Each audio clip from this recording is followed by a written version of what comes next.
Chapter 171. On the other hand, Yang Yi held Xishi's little hand and led her into the kindergarten. Welcome, little sister. There were 2 rows of female teachers standing at the door. They were all smiling and clapping their hands. They were full of enthusiasm as soon as they came up. Perhaps affected by the lively atmosphere, Xishi also took her father's hand. She walked a little cheerfully and looked around curiously. After a while, they walked past the teacher's welcome. The little girl couldn't wait to pull her father's hand and ask him to squat down and whisper to her. Papa, I think it's fun here. The little girl's lips were red and her teeth were white. She looked so cute when she blinked her big eyes and smiled. Yang Yi scratched his head. Is it fun? Before he came, he was worried that Xishi would cry. He thought of countless tricks in his heart, and even looked up some information. He could almost write a 1,000-word paper on how to solve the problem of children crying on the first day of kindergarten. However, now it seemed that all his preparations were in vain. Not only did Xishi not cry, but she also looked eager to try. It's fun. Xishi nodded vigorously. However, Xishi didn't cry, but it didn't mean that the other children wouldn't cry. Yang Yi had just finished the registration procedures for Cici when a little boy beside him burst into tears. His mother hurriedly picked up the little boy and coaxed him with red eyes, but she couldn't calm him down no matter how hard she tried. His father was helpless and didn't know what to do. Cici, on the other hand, was shocked. She held her father's hand tightly and stared at the crying little boy. When Yang Yi took her away, Xishi was still lying on her father's shoulder and asked curiously, Papa, what's wrong with that little brother? They didn't know who was older and who was younger. However, Xishi had good genes and was tall. She looked taller than children of the same age, especially the little boy. Yang Yi was afraid that his daughter's mood would be affected. He carried Xishi out and whispered, I don't know. Maybe it's because he's not as obedient as Xishi. Our Xishi never cries, right? Yes, Xishi is so obedient. The little girl smiled happily. However, it was still time to part. Yang Yi took Xishi to the middle class that she was going to. At the door, several teachers were already waiting. The 2 young female teachers on the left and right were Teacher Shen and Teacher Kai respectively. The female teacher in the middle, who was in her 30s or almost in her 40s, was their homeroom teacher, Teacher Mu. Mr. Mu smiled and walked over. He gently placed his hand on Xishi's shoulder and said, Xishi, do you still remember Mr. Mu? Xishi subconsciously leaned toward her father and looked at the other party timidly. After all, she was still a little unfamiliar. We met last time when Dad brought you here. Say hello to Mr. Mu. Yang Yi pushed the little girl's back and encouraged her. Hello, Mr. Mu. At home, Yang Yi and Murphy had taught Xishi these etiquette, but Xishi was still a little shy. She said in a soft voice and hurried back to her father's side. And Teacher Shen and Teacher Kai. Yang Yi pushed his daughter again. After the first time, she was not so shy anymore. Xishi greeted the 2 teachers obediently. Both Teacher Shen and Teacher Kai responded with a smile. Teacher Kai even cutely used her hand to make a duck's mouth and said, Hello, little friend Yangshi. The amiable appearance of the teachers made Xishi gradually let down her guard. At least, she didn't hide by her father's side like she did at the beginning. Then, Mr. Mu, I'll leave Xishi to you. Help me take good care of her. Yang Yi couldn't help but say a few words. She has to drink a bottle of water almost every 2 hours. Then, she has to drink milk in the morning and in the afternoon. We have prepared lunch for her in her school bag. The blue cat's lunchbox is Xishi's, and the other pink cartoon character's lunchbox has the same dish. Xishi said that she wanted to share it with the other children. After a while of explanation, Yang Yi felt a little sour in his nose. When did he become so sentimental? In the past, when Xishi went back to her mother's house, Yang Yi didn't have any emotional fluctuations at all.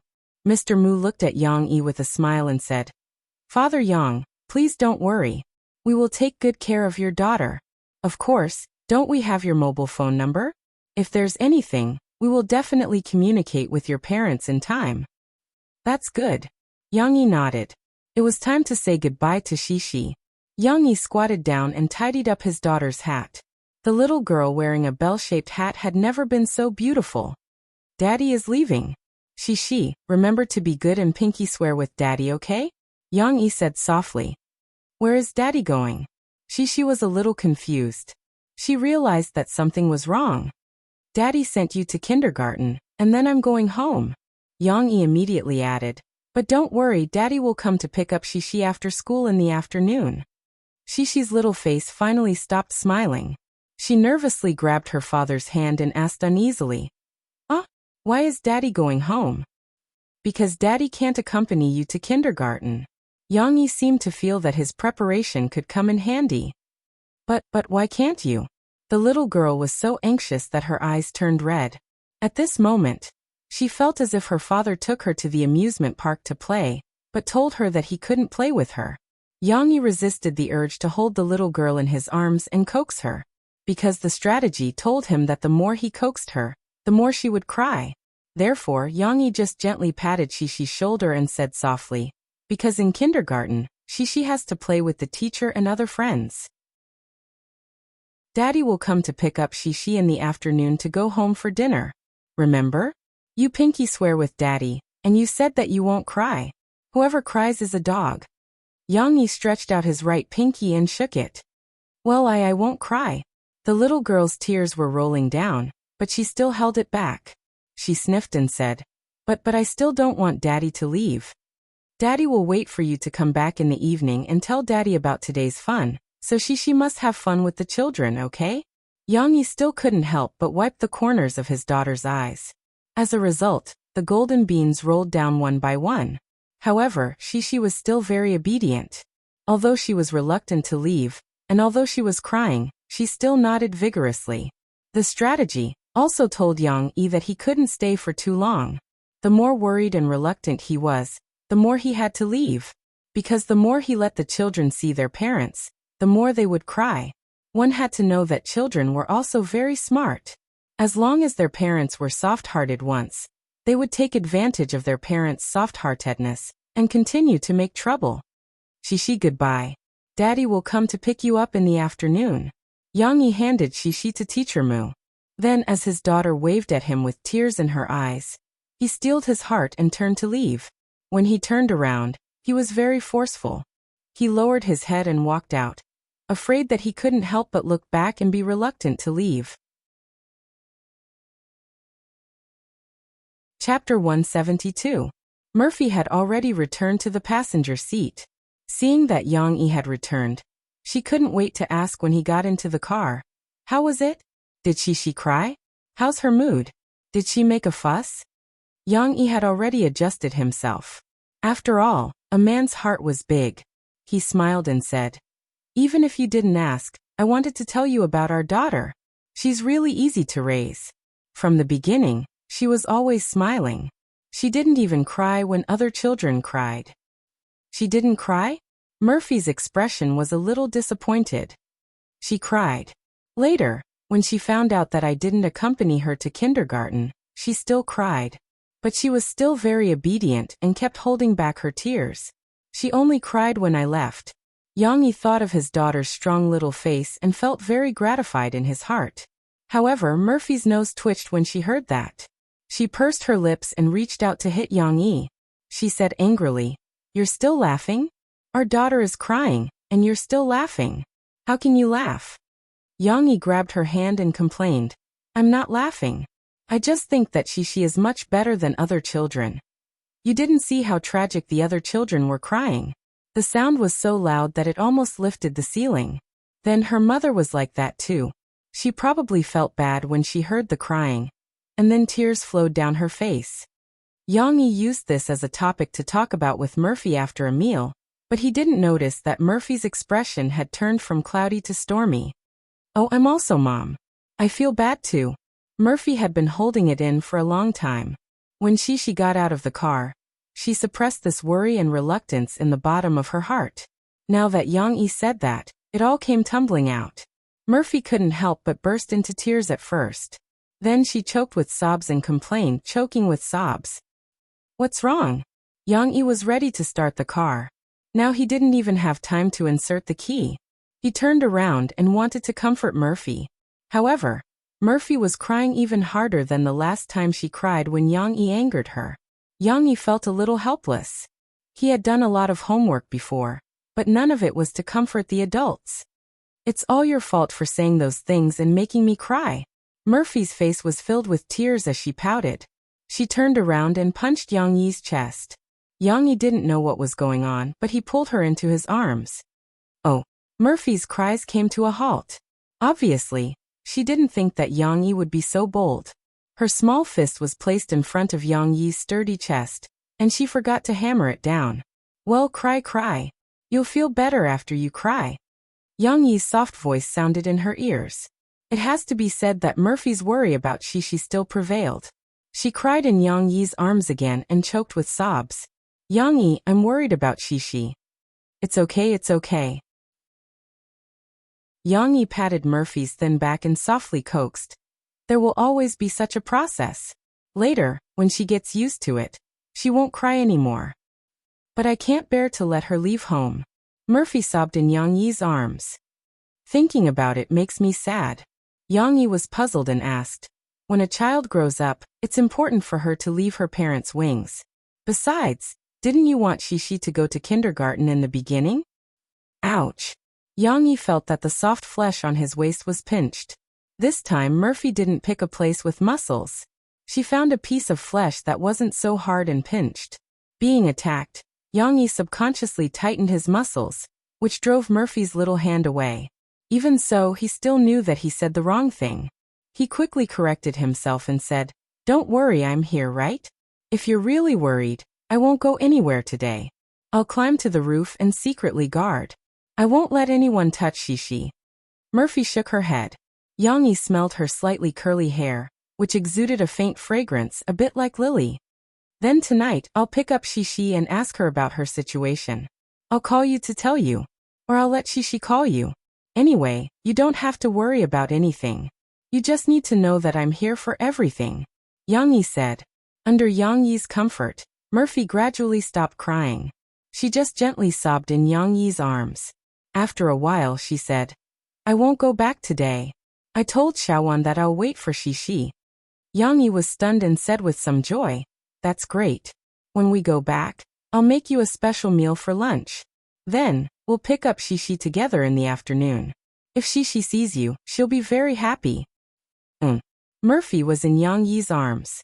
Although the storage box was between them and the position was a bit awkward, Murphy, who was weak from crying, felt that this support was very warm. After Yang Yi held Murphy in his arms, his heart was beating very fast. It wasn't that Murphy's soft body gave him a lot of stimulation. Although his body had been empty for a long time, a small flame could start a prairie fire. Yang Yi wasn't thinking about that at the moment. That heartbeat was like two magnets of different poles meeting. That kind of predestined attraction was causing trouble. If it was possible, Yang Yi hoped that he could hug her to the end of the world. Although it didn't suit the situation, Yang Yi felt that his thoughts were like the lyrics of the super hot anime song. Until the end of the world, I don't want to be separated from you. However, obviously there was no need to wait until the end of the world. After all, Murphy wasn't a woman who relied on others. After she regained her senses, she felt that the quiet atmosphere in the car seemed to be wine red, and it was somewhat intoxicating and ambiguous. Murphy raised her head and gently bit her rosy lower lip. Looking at Yang Yi's scorching eyes, she said with slight anger, How long are you going to hug me for? Yang Yi found it difficult to understand Murphy's emotions, but he didn't want to be rude to a beauty. He smiled and let go of his hands, although he was still a little reluctant. The two of them sat back in their normal positions. Mo Fei reached out her hand to brush her hair that was wet with tears and tucked it behind her ears as if nothing had happened. Come wipe it. Yang Yi considerately handed over the pull-out paper box in the car. Murphy said softly. She felt that her performance just now was a little embarrassing. Actually, it was normal. Which mother wouldn't feel heartache and cry when sending their child to school, whether it was a kindergarten that was close by or a university that was far away? If they did, they would probably hide their tears in the bottom of their hearts. Let's go back. Yang Yi started tyrant, loosened the clutch, stepped on the accelerator, and drove off. After all, men weren't as meticulous as women. Yang Yi couldn't wait to bring Murphy home. How could he still remember his daughter? Maybe, in any case, he would bring her back at night. Maybe that was what he was thinking. Only Murphy was still looking out of the car window with some worry. She was still thinking, I don't know how she is now. Is she scared? Is she still crying? What was she doing now? Chapter 173. Although she had promised her father not to cry, she still felt wronged in her heart, and her tears flowed uncontrollably. However, she was considered to be the most well-behaved among the dozen or so new children in the class. A few of them were crying so hard that they were out of breath, and Teacher Moo and the others couldn't coax them. Sob sob. Don't cry, okay? You're making me want to cry too. A slightly chubby little girl next to them burst into tears. That loud and clear voice immediately shocked Cece. She looked at her with a tear-stained face with her mouth wide open, and she even forgot to cry. Teacher Shun hurriedly ran over and comforted the loud little girl. Aya Lon Xian, aren't you a senior student? It's not like you've never been to kindergarten before. Why are you crying? There were more than 30 children in the class, and nearly 20 of them were promoted from the lower classes, including Lon Xian. There were only a dozen children like Shi who had just signed up this year, but because of their age, they could only be transferred to the middle class. Lon Xian rubbed her eyes with her chubby little hands. She sobbed and complained, because they're crying, I can't help it. I miss Daddy too. When Shi heard her last sentence, her longing for her father suddenly surged. She couldn't help but cry out, sob sob. I miss Papa too, Papa. Shi and Lon Xian's voices were quite loud. The two of them together immediately suppressed the crying children in the class. And this kind of sadness was contagious. Suddenly, the children in the class cried one after another. Just as Yang Yi said, the crying almost overturned the kindergarten. Fortunately, there were still some children who were used to going to kindergarten. They didn't cry, and they obediently sat on the small bench, not causing trouble for the teachers who were as busy as ants on a hot pan. Except for a little girl who was relatively large. She couldn't sit still, so she jumped down from the chair and walked around the class. This girl was as tall as Shi. She was the tallest among her peers. However, compared to Shi, who was as thin as her mother, she was much stronger. Her face was also round, and the other children were a little scared when they saw her. Sigh, all of you are useless. She walked in a circle, and in the middle of the circle, she said triumphantly, they're all a bunch of sniveling slugs. Chun Shiryan, you're causing trouble again. Teacher Kai, who was younger, hurriedly ran over and said reproachfully, don't talk to the children like that. That's clearly the case. When I came here, I didn't cry. Chun Shiryan shouted, unconvinced. Shiryan, don't throw a tantrum. Teacher Mu's gentle voice drifted over, causing Chun Shiryan to wilt. However, Teacher Mu still had a way to deal with her. He pulled her to the side and whispered to her gently. Finally, Teacher Mu pulled her over again. Shiryan, do you have something to say to everyone? All right, Teacher Kai, I'm sorry. Children, I'm sorry. I shouldn't have said that you were. Although Chun Shiryan pouted, under Teacher Mu's gaze she still muttered. With such an episode attracting everyone's attention, the crying of the children gradually stopped. The teachers wiped the tears of the little guys, and were about to start today's lesson. Children, we have 13 new children today, but we don't know each other. So, shall we introduce ourselves first? Teacher Mu asked the children to sit in a circle hand in hand. Teacher Shun and Teacher Kai also sat in the middle of the children. Then she walked around the circle and said, for example, Teacher Mu, what's your name? I know. It was Chun Shiryan again. This big girl raised her hand and shouted, it's Mu Yuyen. That's right. First of all, you have to say your name. Then, you have to tell us what you're good at. Teacher Mu said with a smile. For example, Teacher Mu, I can sing. Hee, Teacher Mu's singing is so good. Chun Shiryan said to the children next to her proudly. However, the children next to her sat upright with their hands behind their backs. Obviously, their parents were strict with them and had no intention of paying attention to her. She sat opposite Chun Shiryan. On her left was a silly little boy, and on her right was a very cute little girl who was secretly wiping her tears. She looked a little pitiful. She looked at Teacher Mu with full attention. Everything was so new to her. Gradually, Shishi let go of her thoughts of her parents. It was the little boy next to Shishi's turn to introduce himself. He stood up like everyone else, but he forgot what to say. Introduce yourself first. Teacher Mu gave him an encouraging look. My name is Nan Xiaoyu, the little boy said timidly. His voice was so soft. Okay, little Xiaoyu, what are you good at?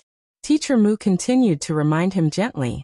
Of course, there was no need for such young children to say their names clearly. They probably didn't even know how to write their own names. Teacher Mu was able to pronounce accurately because she had already memorized all the children's names and appearances. I can recite poems. When he said this, Nan Xiaoyu's voice was obviously louder. It seemed that he had some confidence in this skill of his. Recite poems? That's great. Our little Xiaoyu must have a good memory. Teacher Mu smiled and clapped.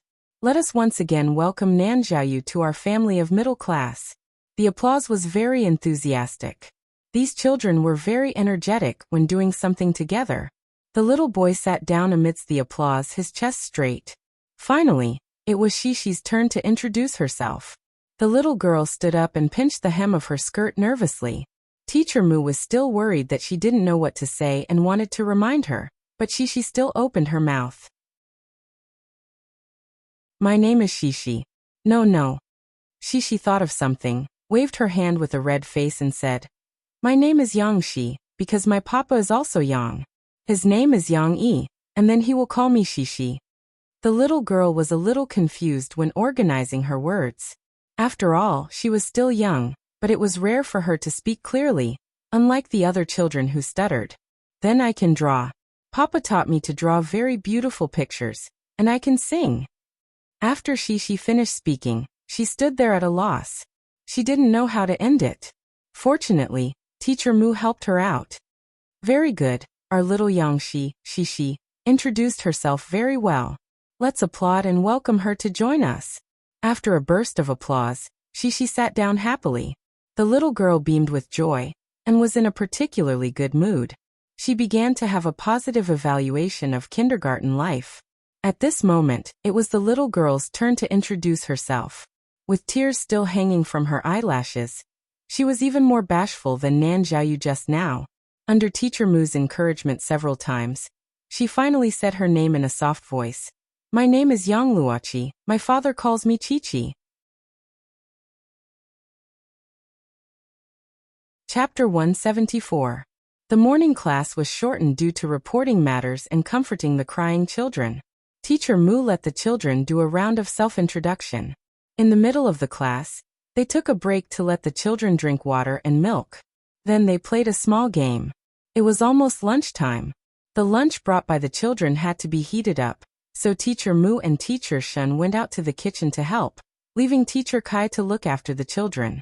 Of course, at this time, everyone was free to do whatever they wanted. Shishi was a little uneasy. She sat on her stool and enviously looked at the children playing around. She actually wanted to play like them. This little girl had never been a quiet and introverted girl. At home, she played the craziest. But now, she had never encountered a situation like this. She didn't know how to take the initiative to talk to her friends. She looked like she wanted to say something but stopped. She stood up and sat down again. It made people anxious. On the other hand, the little girl named Yang Luoqi next to her was more calm. She was probably really introverted and didn't fit in with the group. She sat on her stool in a daze and didn't have any intention of talking. At this time, Chen Shiyun, who was surrounded by a few children, swaggered over. She wasn't as quiet as her name suggested. Instead, she was tall and strong. Like a dark cloud, she blocked Shishi's line of sight. I'm Chen Shiyun. Are you Shishi? Chen Shiyun asked loudly. Shishi?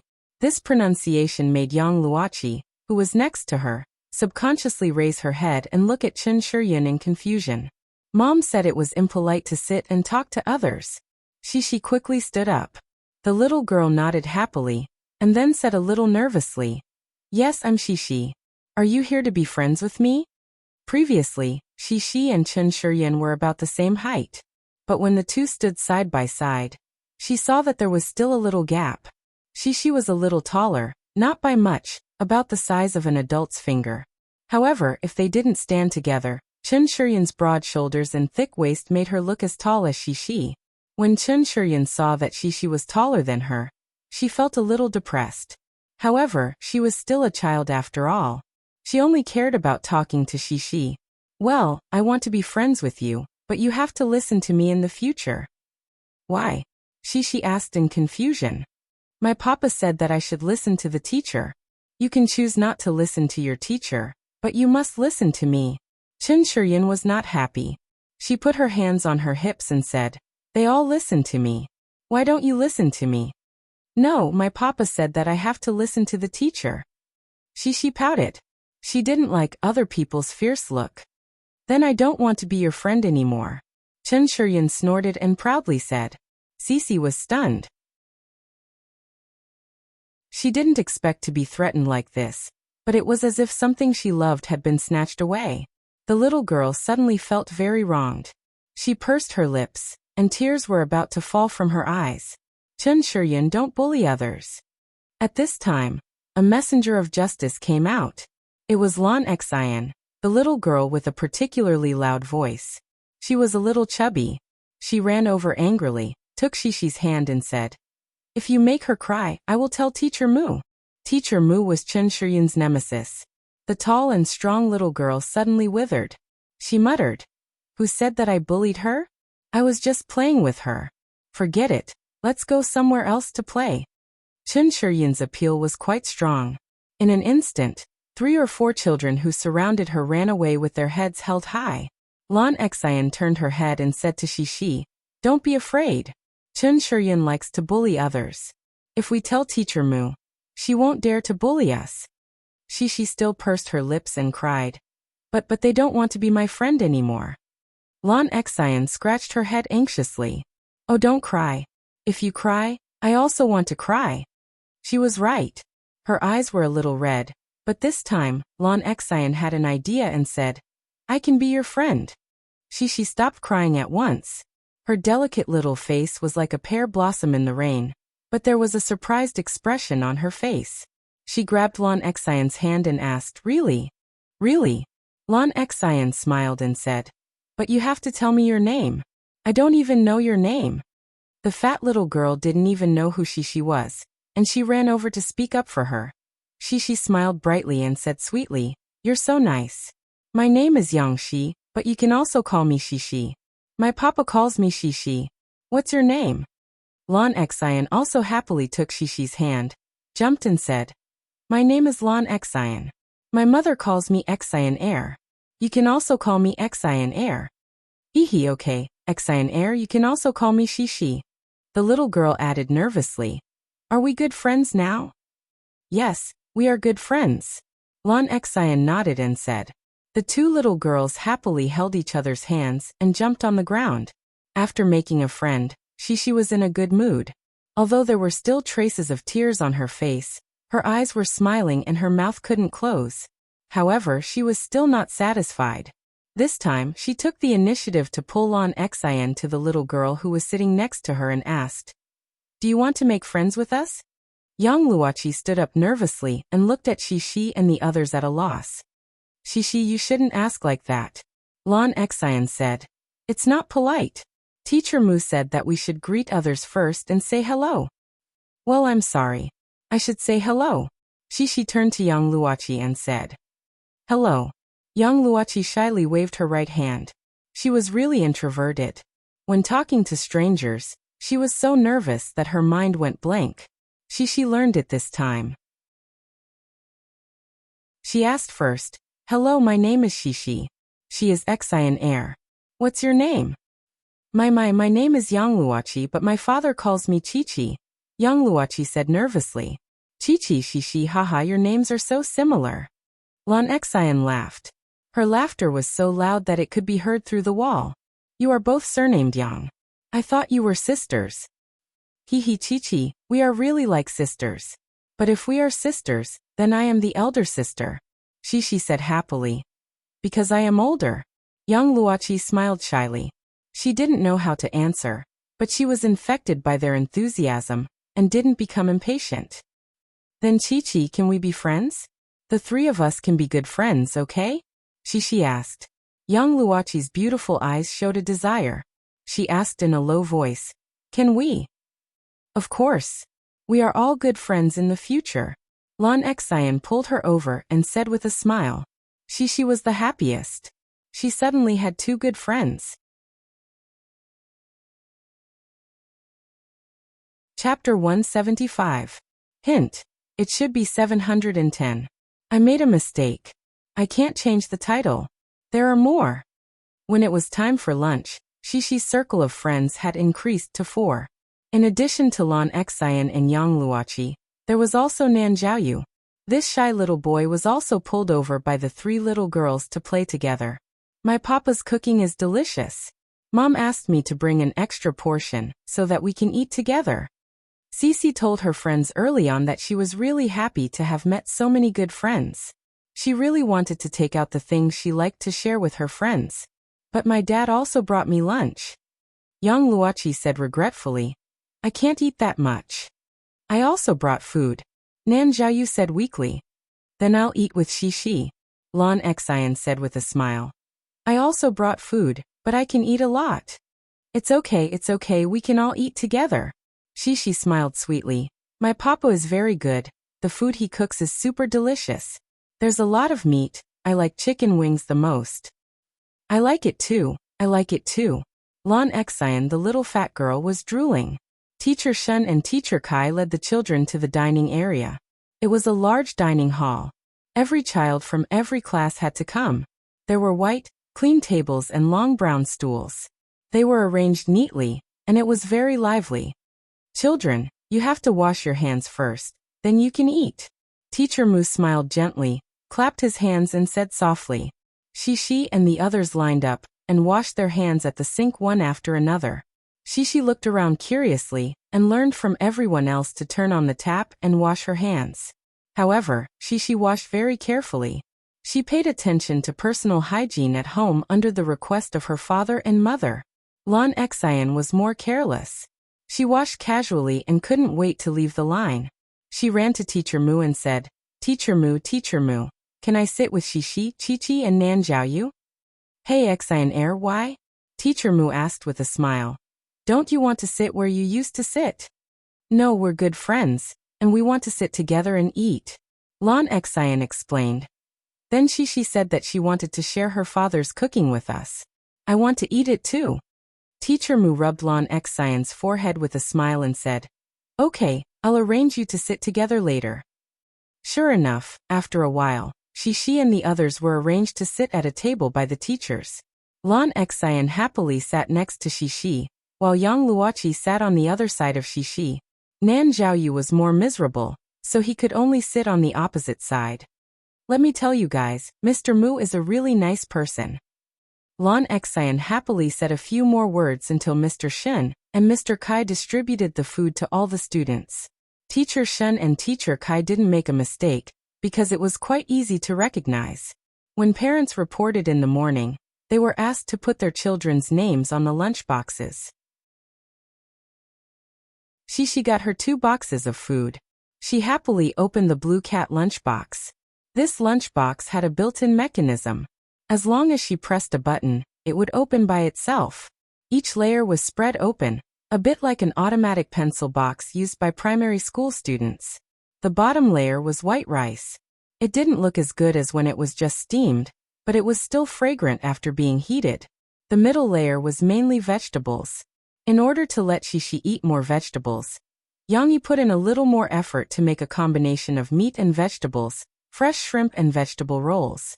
White rice paper wrapped green lettuce, red finely shaved carrot shreds, and beige almond fragments. The most attractive part was the bright red shrimp meat inside. These were fresh shrimp. They were boiled and peeled, cut open like the shrimp on sushi, and then soaked in vinegar and lemon juice. Roll after roll, it looked very tempting and very appetizing. Of course, the most attractive thing for the children was the meat dishes on the top layer. This was the first day. In order to let Chi-Chi eat happily, Yang naturally made her favorite chicken wings. However, this time, Yang changed the method. He made the chicken wings that looked good and not hot. Of course, When he put them into the lunchbox, Yang Yi still removed the ginger and onion that Shishi didn't like. In addition to a few chicken wings wrapped in curd, there were also wood ears, cucumbers, and scrambled eggs with meat slices, which was the legendary mushu meat. The colorful colors really made it look, smell, and taste good.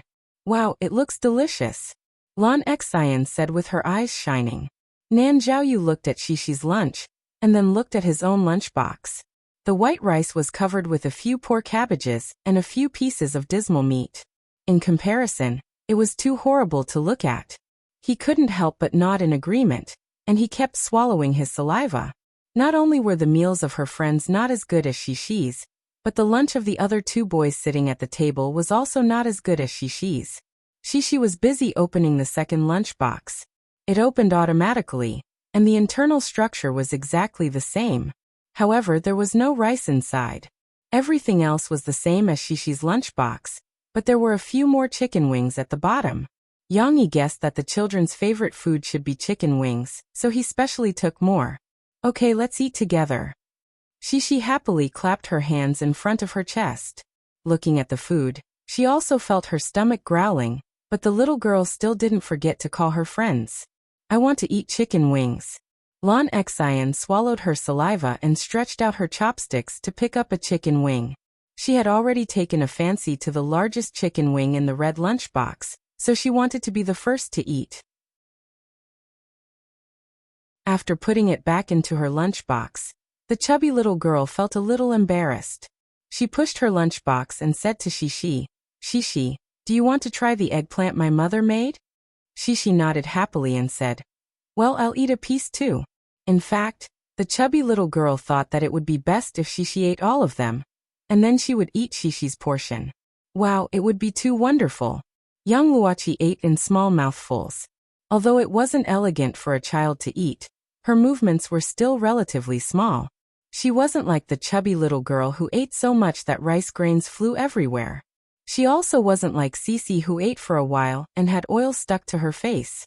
However, she also found it difficult to resist this delicious food.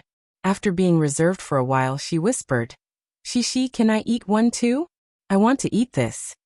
She was referring to the fresh shrimp and vegetable rolls, but Cece didn't have the time to care about that. She was busy dealing with a piece of super delicious chicken wing.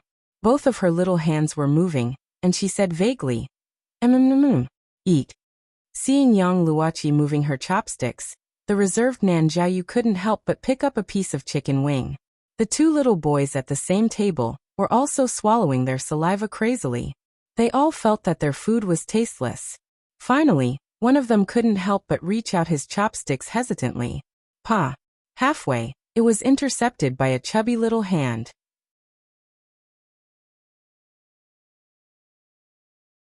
Chapter 176. Hint: it should be 810. I made a mistake. I can't change the title. There are still 2 chapters. What are you doing? Lan Xian was actually a very kind girl, except when it came to food. She grabbed the chicken wing with her left hand and nibbled it, while her right hand blocked the little boy's chopsticks. The little boy didn't have the courage to argue, as if he had been caught doing something bad. He drooped his head listlessly and whispered, I saw you all eating, and I want to eat a piece too. Shishi pulled Lan Xian's hand. The little girl was now a big tabby cat, but it was still a beautiful big tabby cat. She said, it doesn't matter, Xian Air, my papa made a lot, and then everyone can eat. Lan Xian resentfully withdrew her hand, but she first put the second chicken wing she had her eyes on into the lunchbox, and then looked at the little boy complacently. However, the other party didn't care about her. The little boy happily picked up a chicken wing, and then thanked Shishi. The word thank you made the little girl so happy that her big eyes narrowed into small crescents. While Shishi was having lunch with her friends, Yang Yi and Murphy were living in their own world. After returning home, Murphy was still a little worried about her daughter. She turned on the TV, but didn't know what content she was watching. Yang Yi, on the other hand, went into the kitchen and did something mysteriously. Of course, at this time, Murphy didn't have the mind to think about what Yang Yi was doing. He said that he would make a special lunch for Murphy, but Murphy didn't think much of it. Yang Yi, on the other hand, was very carefully prepared. After he had this idea before, he had planned for a long time, and also secretly tried to make sure that nothing would go wrong. However, he didn't expect that the opportunity would come so soon, and he could finally take it out. P.S. The following is the teaching section. I originally wanted to skip it directly, but considering that many male readers might use it, I'll introduce it to you. Everything starts with chopping the meat, just like making dumplings. The chopped meat, the carrots, the right amount of 5-spice powder, salt, fresh ginger, monosodium glutamate, and sesame oil are mixed in the same direction. At the same time, the soy sauce is dripped bit by bit. Yang didn't plan to add cabbage or shiitake mushrooms because he didn't really want to make dumplings. If he mixed them like this, it would affect the effect.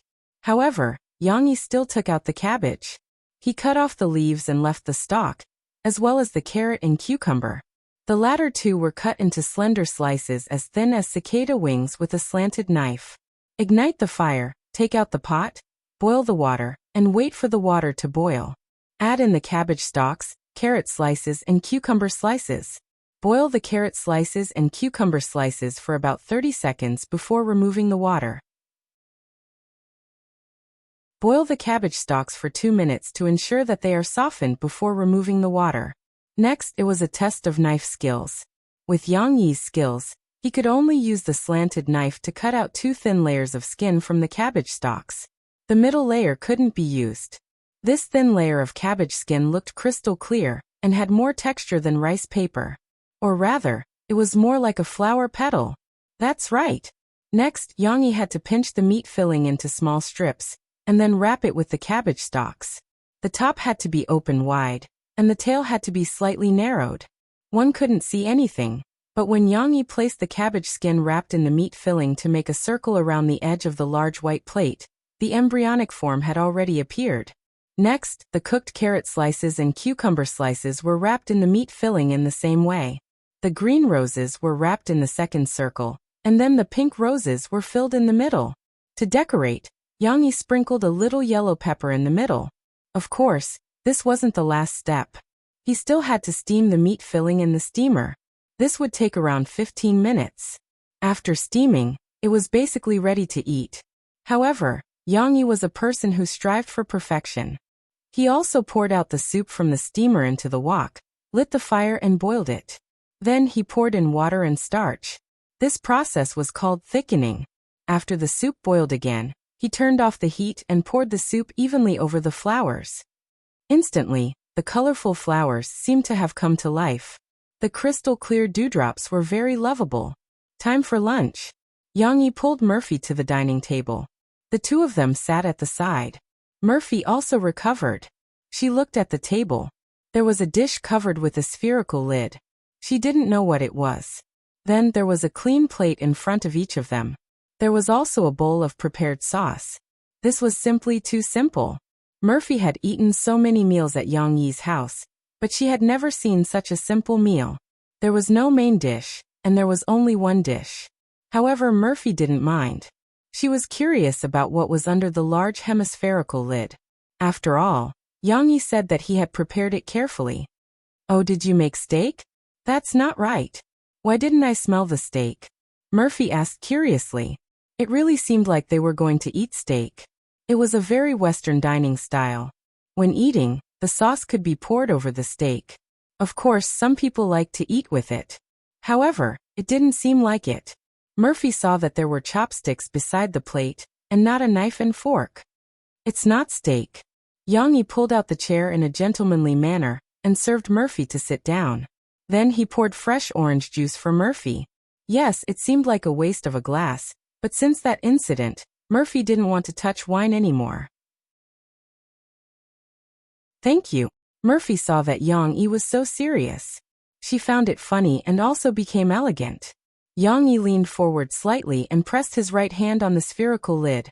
He said gently, "Murphy, today's dish, I specially researched it for you. I hope you will like it." After that, Yang Yi opened the lid. There was no dazzling light, but there were bright colors. A bouquet of flowers suddenly appeared in front of Murphy. Murphy was stunned for a moment. At first glance, she didn't see it clearly. She thought it was a real bouquet of flowers. While she was moved, she also wondered, Are we going to eat flowers for lunch? But after all, she wasn't short-sighted. Murphy quickly recognized that these were just fake flowers. Even the stamens were balls of meat stuffing. Pfft! Murphy was moved and found it funny. She gently hammered Yang Yi's arm with her hand and said, Why did you come up with such a trick? Last time, flying wing to wing. What is it now? Yang Yi scratched his head. He really didn't think about the name of this dish. Flying wing to wing was the meaning of chicken wings. But this bouquet of flowers, did it still need a meaning? Murphy looked at Yang Yi's embarrassed look and couldn't help but laugh again. Okay, don't think about it. Even without this name, I like it very much. Thank you for the flowers you prepared so carefully. Yang Yi had been very serious and pretending to be a gentleman. Now he also showed a smile. Murphy's love was the biggest encouragement for him. But how do we eat this? Murphy asked. Eat it like dumplings. Yang Yi reached out and took Murphy's chopsticks. He picked up a pink rose wrapped with carrot slices in the middle, dipped it in soy sauce, and handed it to Murphy. Oh, don't destroy it. Murphy anxiously cried. I haven't taken a picture yet.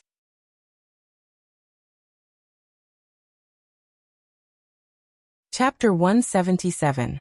In front of a plate of incomplete fresh flowers, Murphy angrily looked at Yang Yi, who awkwardly raised his chopsticks. Then what should we do? Yang Yi was in a dilemma. Put it down, I'll take a picture first. Murphy pouted and pointed to the plate. Well, Yang Yi put the pink rose back. It was the same as before, but the color was darker. After all, it was dipped in sauce. Murphy didn't care. She happily took out her phone and took a few pictures. Of course, in this era, the camera quality was still very low, and the effect was very ordinary. She felt that it was not enough, so she ran to get Yang Yi's DSLR, and let Yang Yi take a picture of her and the fresh flowers. In the camera, Murphy was full of smiles, and she even stretched out her V finger, which she felt was very awkward. I can't bear to eat it. After a while, Murphy muttered, sat back and said, These are all works of art. How can you eat works of art? Yang Yi pondered for a moment, and he said, How about I make something else? You don't want to eat this for lunch? Murphy pulled him, smiled, and said, Okay, I'm just kidding, no need to go through so much trouble. Come, you eat first. Murphy picked up the chopsticks, picked up the pink rose that Yang Yi dipped in sauce, and handed it to Yang Yi. Come, be good and open your mouth. This was the tone used to coax Shishi. Murphy was obviously mischievous. Her eyes were like the autumn water, shining with a smile. In fact, this was Murphy's own chopsticks. But at this time, if he still cared about these things, Yang Yi deserved to be single. Yang Yi did not hesitate to open his mouth. He also very sensibly bowed his head, and let Murphy put the steamed dumpling into his mouth. In the end, he even sucked the tip of the chopsticks. Is it good? Murphy looked at Yang Yi chewing and asked expectantly. Yang Yi nodded. After he finished eating, he said, The taste is not bad. The meat filling is very good. It's just that it's a little cold. You have to eat quickly. Murphy also picked up a piece of pink rose. She didn't mind that the chopsticks had been eaten by Yang Yi before. She followed Yang Yi's example and dipped it in the sauce before stuffing it into her mouth to taste. The sauce was made with vinegar and other condiments to promote digestion. It wasn't very salty, but instead it allowed the fresh taste of the meat to blossom in the mouth. It's delicious. Murphy's eyes lit up and she pouted. Originally, she didn't have much hope. After all, many good-looking dishes sacrifice taste for shape. However, Yang Yi's plate of fresh flowers was unexpectedly delicious.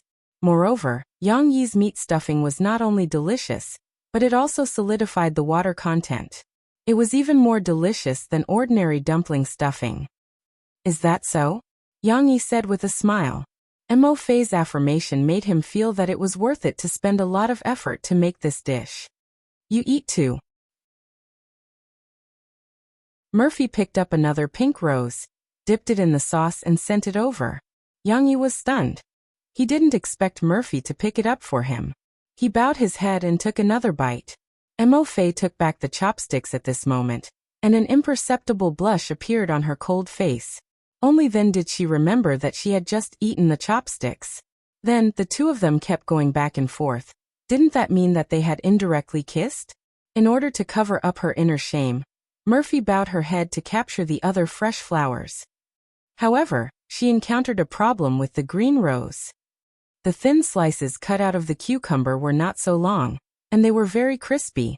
They didn't wrap the meat filling well like the others. If you accidentally pick it up, the chopsticks will fall apart. Hey, what should I do with this? Murphy asked Yang Yi for help. Yang Yi smiled slightly. He took out his chopsticks and gently said, "Let me do it." Yang Yi's strength was very light.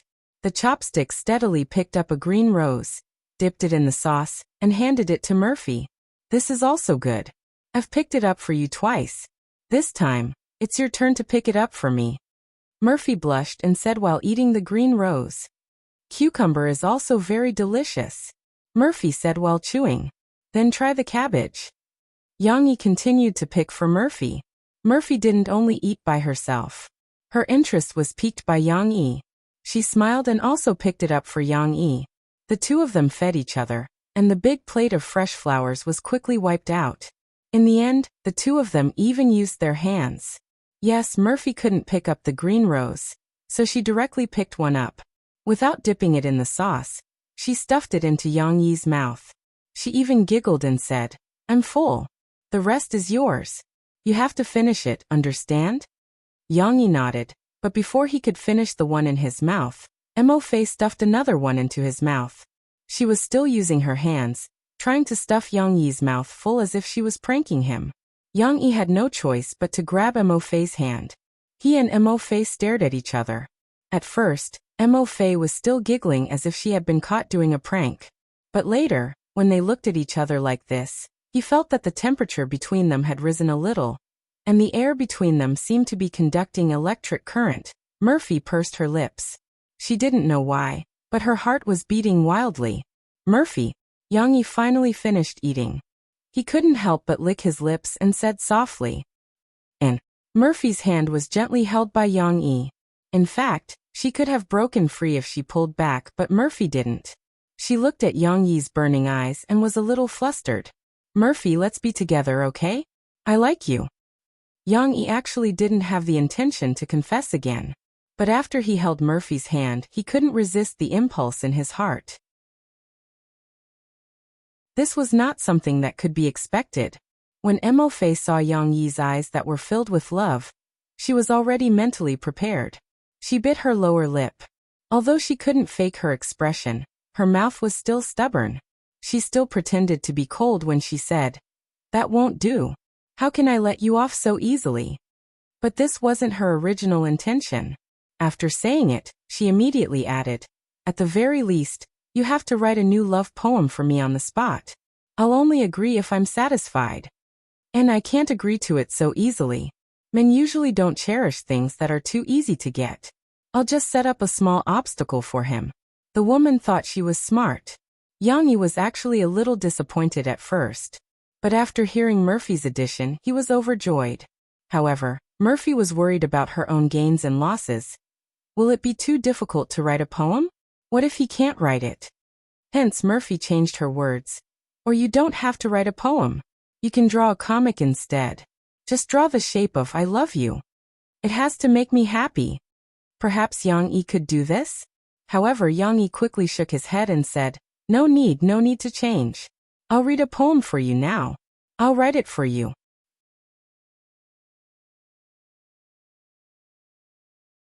Chapter 178. If love could be obtained with a love poem, then there wouldn't be so many frustrated people in this world. Unfortunately, you and I have the highest difficulty in life mode, but Yang Yi is playing the easy mode. Murphy said, "If you write a new love poem for me on the spot, I'll agree." Yang Yi was overjoyed when he heard this. It was quite troublesome for him to think about how to be romantic, but to write a love poem? This was too easy, so he agreed. Then he tried his best to think of the most romantic love poem to give to Murphy. Got it. Yang Yi stood up, holding a chopstick in his right hand as if it was a microphone. He was a little nervous. His left hand clenched and unclenched, trying his best to adjust his state. Murphy pursed her lips. She couldn't help but feel a little guilty. She wondered if she was too willful and pushed Yang Yi too hard. Perhaps a 17 or 18-year-old girl still had the right to act coquettishly, willfully making a man do this and that for her, willfully making a man satisfy all her requests. But she wasn't a 17 or 18-year-old girl anymore. She was already 30 years old and had a child. How could she still have the right to be arrogant and willful? Although he was Shishi's father, would Yang Yi be impatient? Would he be angry at her willfulness? Murphy was a little nervous. She was afraid that she had crossed Yang Yi's bottom line. What if she couldn't get out of the scene? However, Mo Fei also wanted to experience the kind of sweet love that was described in the book. She also wanted to be like a little princess, to be doted on by a man, to be at her whim, to think of all ways to create romance for her, to give her a surprise. It was very contradictory. Just when Mo Fei was worrying about the gains and losses, Yang Yi coughed softly and began to recite his poem. I love you. Note 1, huh? Murphy looked up in confusion. Was I love you a direct confession? Or was it the name of the poem? I love you, not only because of your appearance but also because of how I am when I'm with you. I love you. Not only because of what you've done for me but also because of what I can do for you. It was really a poem. Murphy was stunned. The first paragraph caused her emotions to surge. She recalled the changes in Yang Yi over the past 2 months. Perhaps this was his heartfelt confession? I love you because you can summon the truest part of me. I love you because you pass through the wilderness of my heart, as easily as the sun passes through a crystal. My foolishness, my weakness, almost does not exist in your eyes. But the most beautiful place in my heart is illuminated by your light. Murphy stared blankly at Yang Yi. At this moment, she felt that Yang Yi had spoken her mind. Yes, she felt that it was the other way around. Although Yang Yi was confessing, Murphy felt that it was her foolishness and her weakness that almost did not exist in Yang Yi's eyes. She was also a little ashamed because she used to be very picky. She often complained to Mo Xiaowan about Yang Yi's stubbornness and Yang Yi's rigidity, but she did not notice his shining point, his intoxicating excellence. Yang Yi said that she had summoned the truest part of him. Murphy felt that she really did not think as much as Yang Yi, so she was both touched and ashamed. Yang Yi's voice was very pleasant. It was a very sexy magnetic voice. He continued to read gently and with a cadence. No one else has bothered to walk so far, no one else has found it too troublesome to find. So no one has discovered my beauty, so no one has been here. I love you, because you have turned my rotten life into a magical one. At this moment, Yang Yi's voice became emotional because he had integrated his true feelings. He felt that he had long been tired of the killing and loneliness of his previous life, but in this life, his ordinary world had become colorful because of Shishi and Murphy. Yes, wasn't it just turning rotten into magical one? Murphy's mood was also somewhat indescribably proud, or perhaps secretly happy. Yang Yi was quite right. No one has discovered my beauty. Murphy now felt that she was very lucky, because in the past he had spent his youth in the military camp.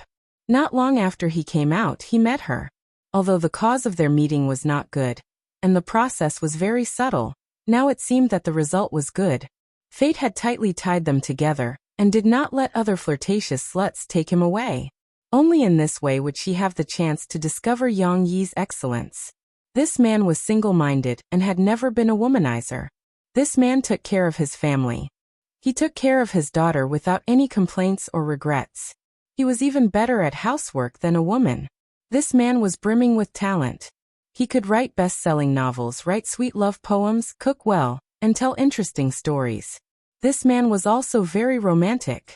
Usually he was like a big block of wood, but as long as he made up his mind to be romantic, it was really mushy. More importantly, all of this seemed to have changed for her. He was becoming better bit by bit for her. She was very glad that Yang Yi used to hide his excellence with a rigid and nerdy mask.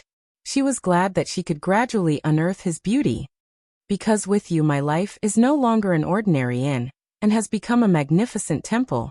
In my work day in and day out, no longer full of complaints, but full of beautiful melodies. Yang Yi was still reciting affectionately, but Murphy could no longer suppress the rolling emotions in her heart. She covered her mouth and looked at Yang Yi affectionately with tears in her eyes. At the end of the poem, it still began with a passionate confession. I love you, because you can make my life incomparably beautiful more than faith, because you can make my life full of joy more than fate. And you have done all of this, without a trace of strength, a word, or a hint. Just because you are you. What kind of affectionate confession was better than telling the other party, it's not because of anything else, but because of you.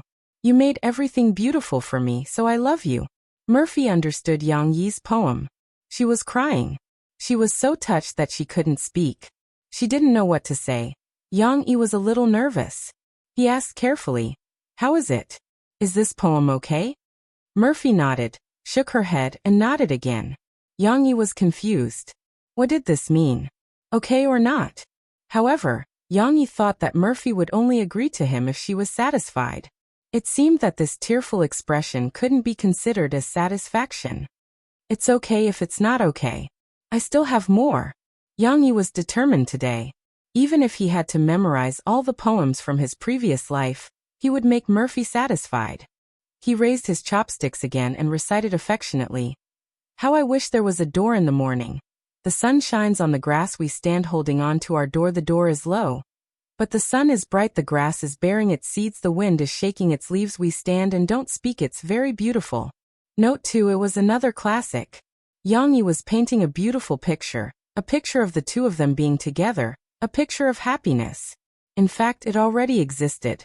There had been many beautiful mornings like this in the past. The grass was long and the orioles were flying. The two of them were singing on the balcony, or on the grass below. But it wasn't just the two of them, there was also a cute little girl. These beautiful things were also what Murphy looked forward to. She was so moved that she couldn't control herself.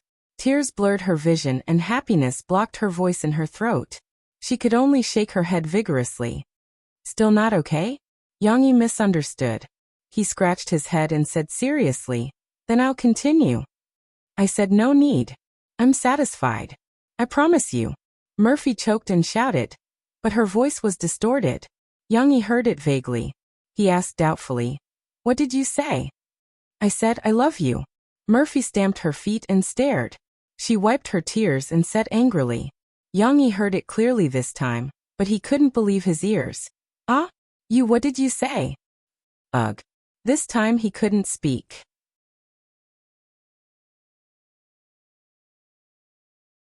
Chapter 179. In the afternoon, Murphy urged Yang Yi to pick up their daughter early. Although it was still a little early, there were still 2 hours before school ended. Yang Yi couldn't persuade Murphy, so he drove Tyrant out. When Murphy got into the car, her hair was still a little wet and messy. However, there was no need to think too much. Nothing indescribable happened between Murphy and Yang Yi in the afternoon. Although Yang Yi was pressed against the wall and kissed by Murphy, he didn't go any further. It wasn't that he didn't want to, but Murphy's period hadn't left yet. It really wasn't the time. Hee. Yang Yi looked at Murphy. The more he looked at her, the more he liked her. He couldn't help but grin. It was said that a woman's IQ was 0 when she was in love. Now, it seemed that this man wasn't much better. He was smiling like a fool. Murphy blushed. She said in annoyance, "What are you smiling for? Now that you've succeeded, you're getting carried away?" "What?" Yang Yi reached out to pick up Murphy's hand and gently intertwined their fingers. However, his hand was bigger, so he easily pried open Murphy's fingers. "I just think that you're especially beautiful." And this blockhead was enlightened? What a load of flirtatious words. Murphy's heart was about to burst with honey. She pursed her lips. She didn't know how to answer, so she looked at Yang Yi. Murphy muttered in her heart, "Only now do I realize that this blockhead is actually quite handsome. He's tall and big. His hair is never meticulously groomed like those pretty boys, but it's neat and clean. He has a strong face and sharp eyebrows. Originally, I thought he was very rigid, but now he's becoming more and more manly. Don't tell others that he has a great figure." Beauty was really in the eye of the beholder. Murphy looked at Yang Yi, and the more she looked at him, the more she liked him. The two of them held hands and looked at each other affectionately. After some time, the mother or Murphy reacted first. "Yes, she." She retracted her hand and found that Yang Yi was holding it very tightly. She could only rebuke him and say, "Hey, When are you going to stop pulling me? Are you still going to drive? Only then did Yang Yi come to his senses. He quickly let go of his hand and smiled embarrassedly. He turned the key and started the car. Ding-ling-ling. The phone's alarm woke up the two people who had waited for more than an hour, because they had arrived too early. They couldn't help but do indescribable things in the car. Murphy hurriedly pushed Yang Yi away and sat up straight in the front passenger seat. She turned the rearview mirror and looked at the celebrity in the mirror. Her cheeks were rosy and her lips were slightly swollen, but she was still beautiful.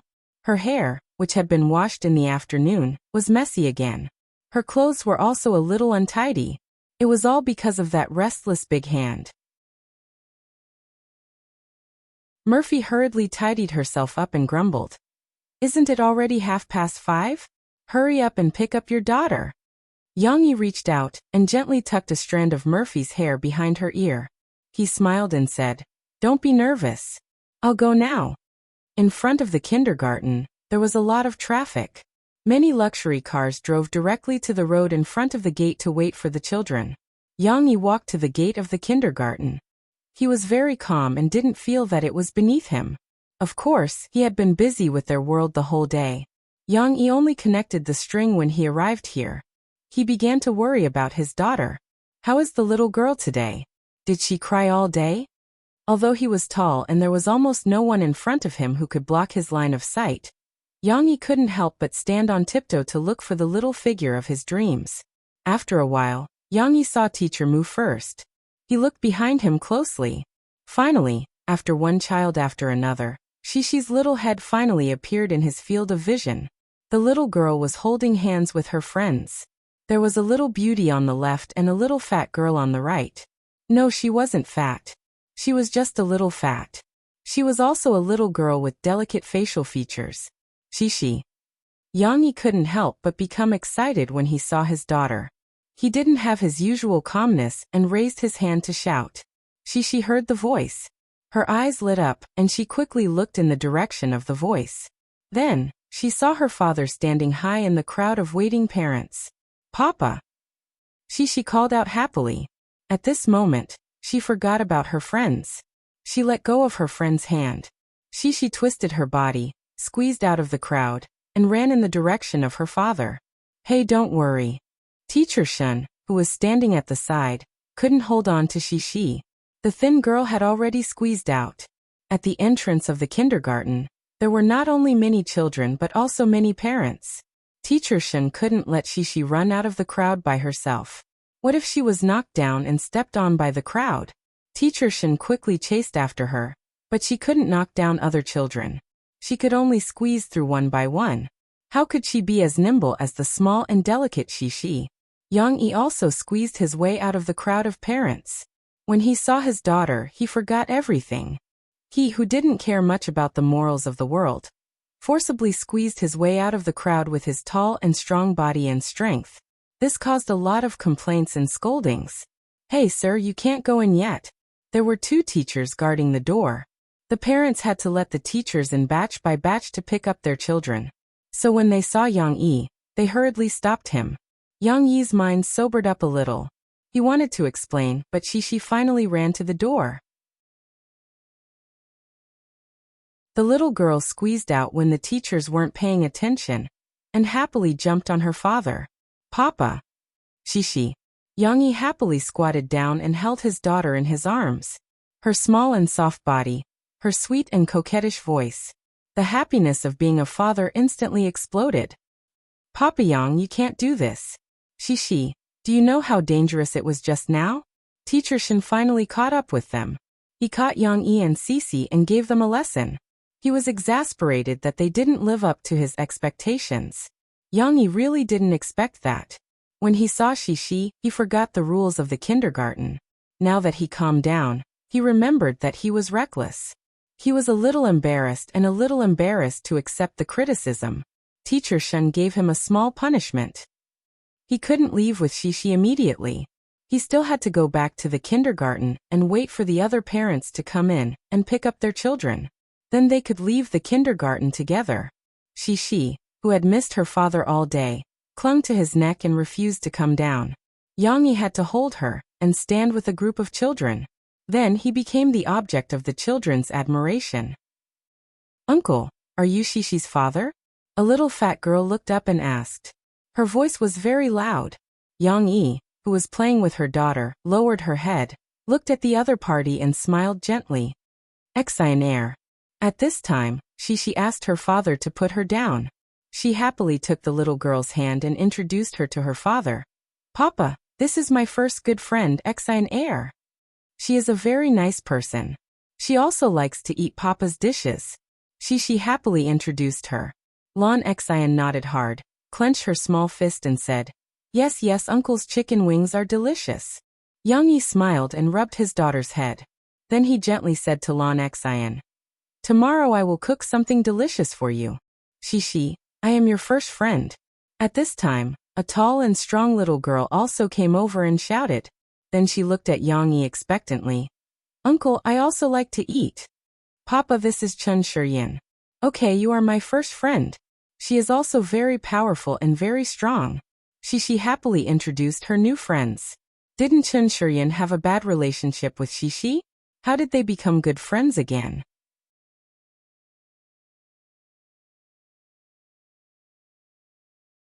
Chapter 180. In fact, how could there be so many unresolvable grudges between children? Although Chen Shiyin was a little sarcastic and arrogant in the morning, which made Cici unhappy, Cici had almost completely forgotten about it when she turned around. Moreover, she had made a few good friends to add to her happiness. At noon, Chen Shiyin was restless as usual. After eating a few mouthfuls of rice, she waddled around the canteen. Teacher Mu and the others had to take care of some children who were spoiled by their parents and didn't know how to eat by themselves, so they didn't have time to take care of her. As a result, Chen Shiyin, who passed by Shishi's table, was captured by Shishi's chicken wings. The kind Shishi didn't refuse. She even happily asked Chen Shiyin to eat with her. Lon Excian was actually a little unhappy, but it wasn't because she was hostile to Chen Shiyin, but because she was worried that Chen Shiyin, with her big appetite, would steal all the delicious food. However, Chen Shiyin came a little late. Lon Excian and Shishi were full, so she didn't care too much. Chen Shiyin, a carefree little girl, didn't feel that she had isolated Shishi from her circle of friends. She just didn't play with her temporarily because Shishi was disobedient. "Chen Shiyin, are we still good friends?" Shishi asked nervously. "Of course," Chen Shiyin said matter-of-factly. "I'm the first one who wants to make friends with you." Maybe Shishi was still disobedient. But Chen Shiyin thought that since she had so much delicious food, it was nothing to be disobedient. So she made a lot of friends because of my dishes. Haha, it seems that I have to prepare more in the future, Yang Yi said to Murphy proudly.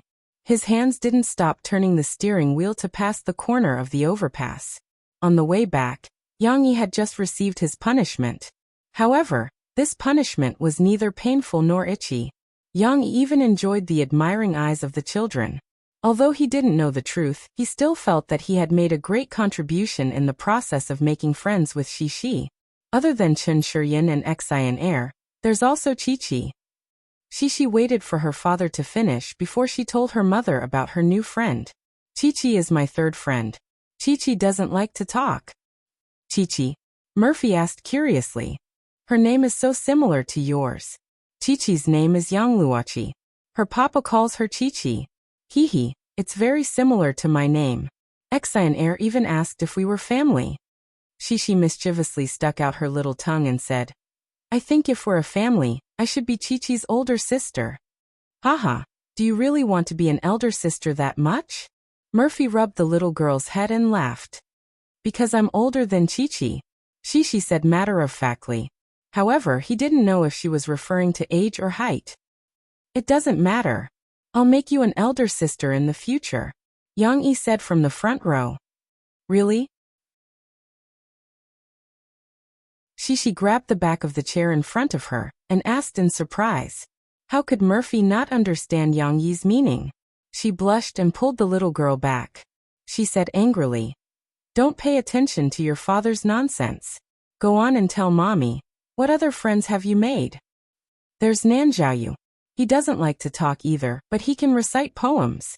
In the afternoon, Nan Zhaoyu recited a poem to us. She said. Yang Yi became vigilant. Is it a boy? Yes. Nan Zhaoyu is a boy. Chi and Xian are girls. Chen Shiyan is also a girl. She didn't understand, so she explained. It doesn't matter if it's a boy. She will know a lot of boys in the future, Murphy said with a smile. Tell me, what poem did he recite? Yang Yi didn't really listen to Shishi's words. He was still pondering. Shishi knew a boy? And they became good friends? Next time he would have to see which boy it was. Then he would pay close attention and keep a close watch. Before this, Yang Yi had thought of a plan. If any boy wanted to get close to Shishi, he would take a knife. Along the way, the little girl was chattering with her mother about the interesting things in kindergarten. She was full of energy. Although Shishi used to like talking to her parents, she was never so cheerful as today. Murphy felt that this kindergarten was worth it. She was a little disappointed. After all, Shishi's reaction wasn't as she had expected. She didn't cry the whole day because she missed her mother. But overall, Shishi's condition was still good.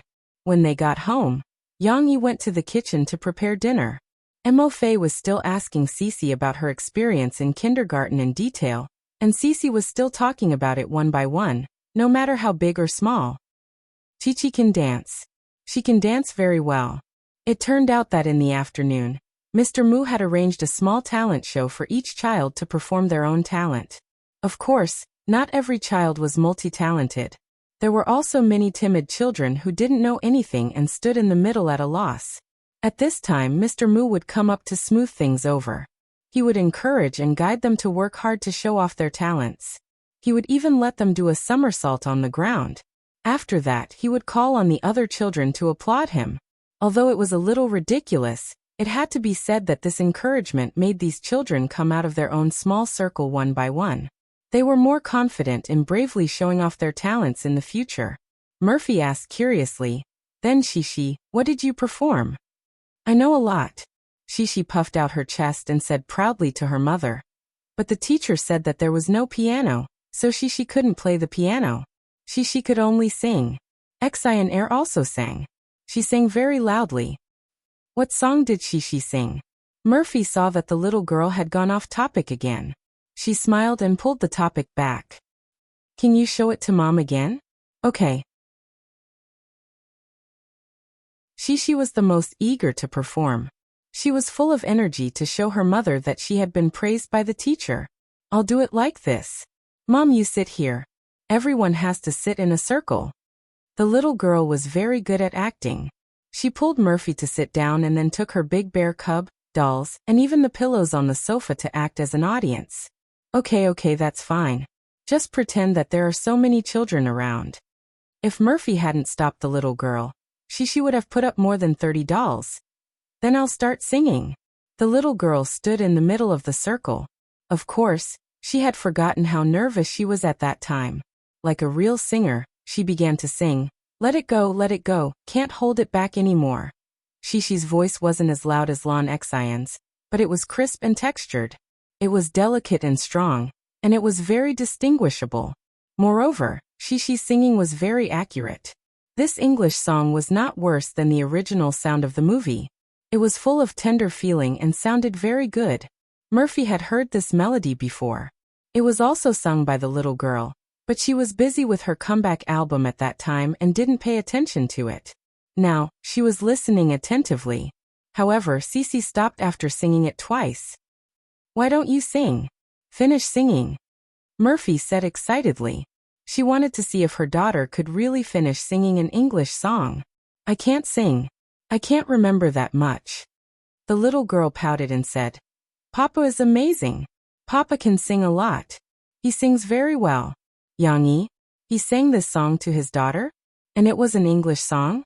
A question flashed in Murphy's mind that she should have noticed a few months ago.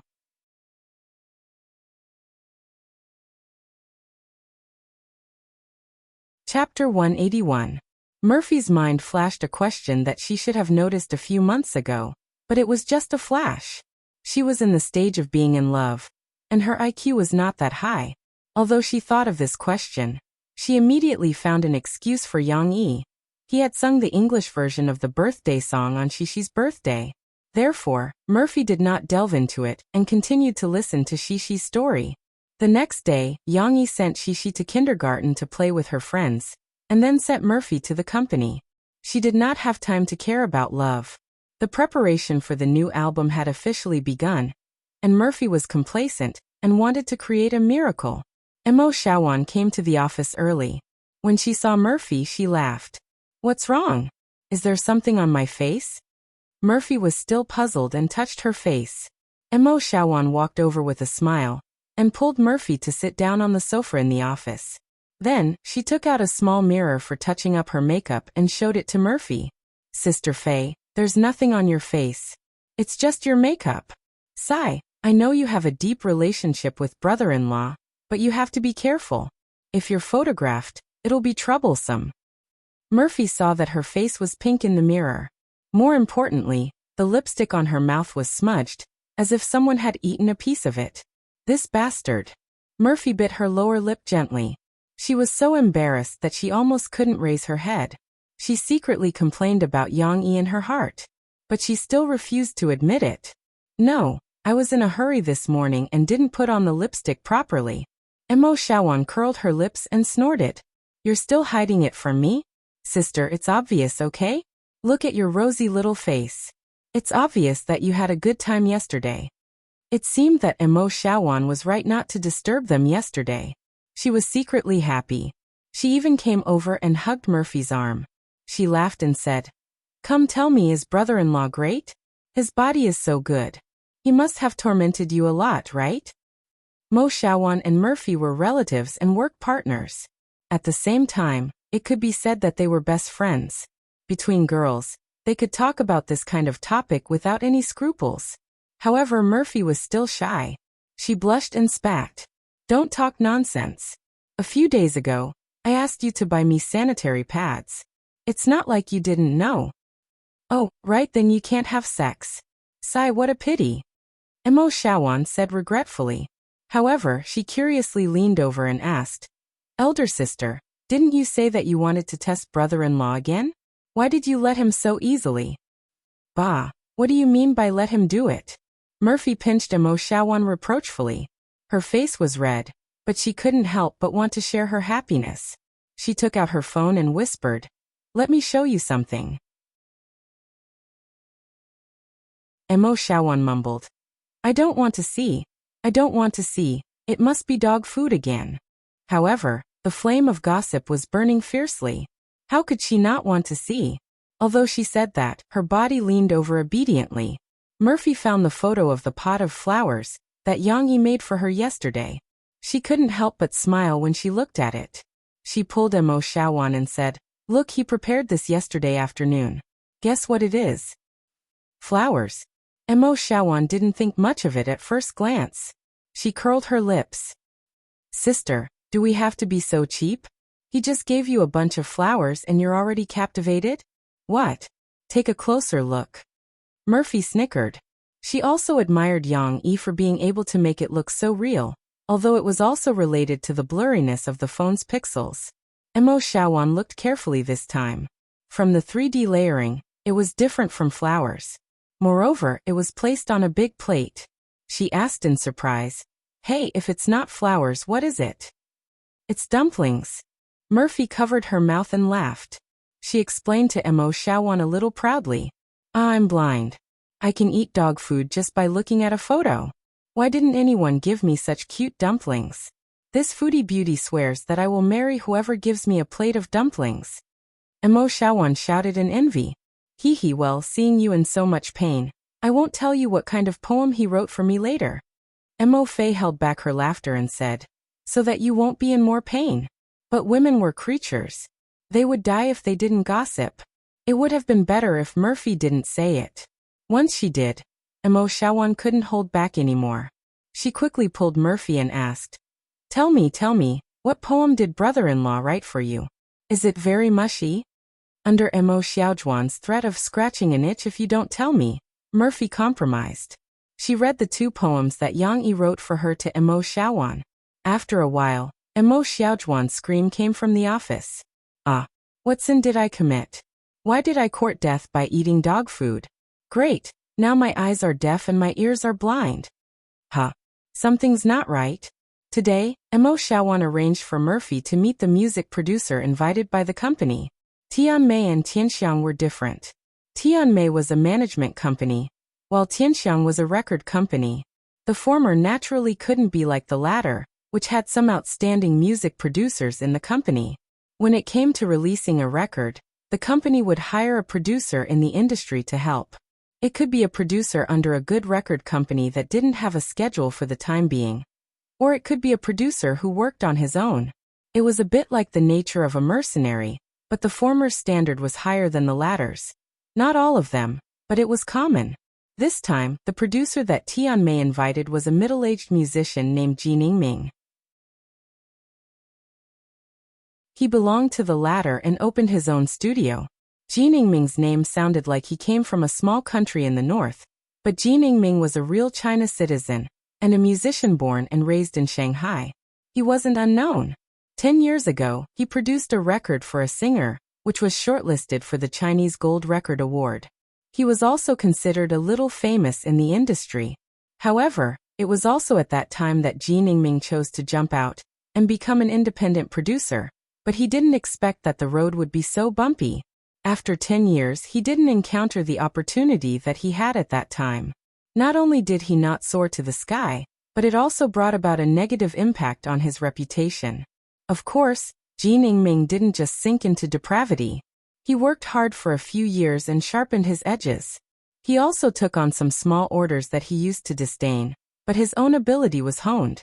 However, Ji Ningming, who lacked resources and opportunities, was still unknown. Although Murphy had heard of this producer a long time ago, she couldn't remember at all. Before meeting Ji Ningming, she asked puzzledly, "Shawan, who is this teacher Jean? What about teacher Duan?" Teacher Duan Shurong was also an independent music producer. However, before she jumped out, she was already a famous producer with extensive connections and resources. In her own studio, there were more than a dozen assistants, unlike Ji Ningming, who was in such a difficult situation. In the past, Murphy's records were basically collaborations with her, including the platinum-selling Same Ink Road. The cooperation between the two was very tacit.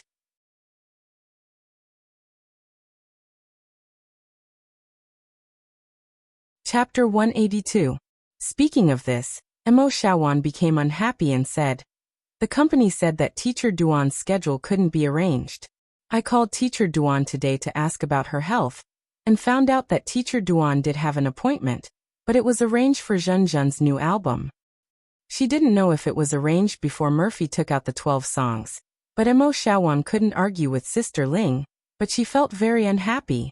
Mo Fei frowned, but with her calm temperament, she didn't intend to care too much about it. She nodded and said, "Then what about Ms. Jean?" The meeting was originally arranged to be yesterday, but Murphy pushed it to today. Mo Shawan still received Ji Ningming, and let him look at a few song scores and had a certain degree of interaction. "Teacher Jean is not bad," Mo Shawan said with some excitement. "He's very humble, not as tough as Teacher Duan." "Shawan, don't say that about Teacher Duan. She's just strict," Murphy reprimanded. Mo Shawan pouted. "Okay, strict. Anyway, Teacher Jean is very gentle, and is a very easygoing person." Then I asked him about some of his opinions on these songs. Some of the ideas he talked about were quite similar to yours. His thinking is also very agile. He's probably a real talented producer. She was originally worried that the company would go back on their word and invite a producer with no ability to perfunctorily deal with Murphy. Now, it seems that Mo Shawan felt that she was overthinking and gauging the heart of a gentleman with the yardstick of a petty person. "No matter what, you should go and see him first before you evaluate. I'm not as professional as you guys," Mo Shawan said with a smile. In the reception room, Murphy saw Ji Ningming.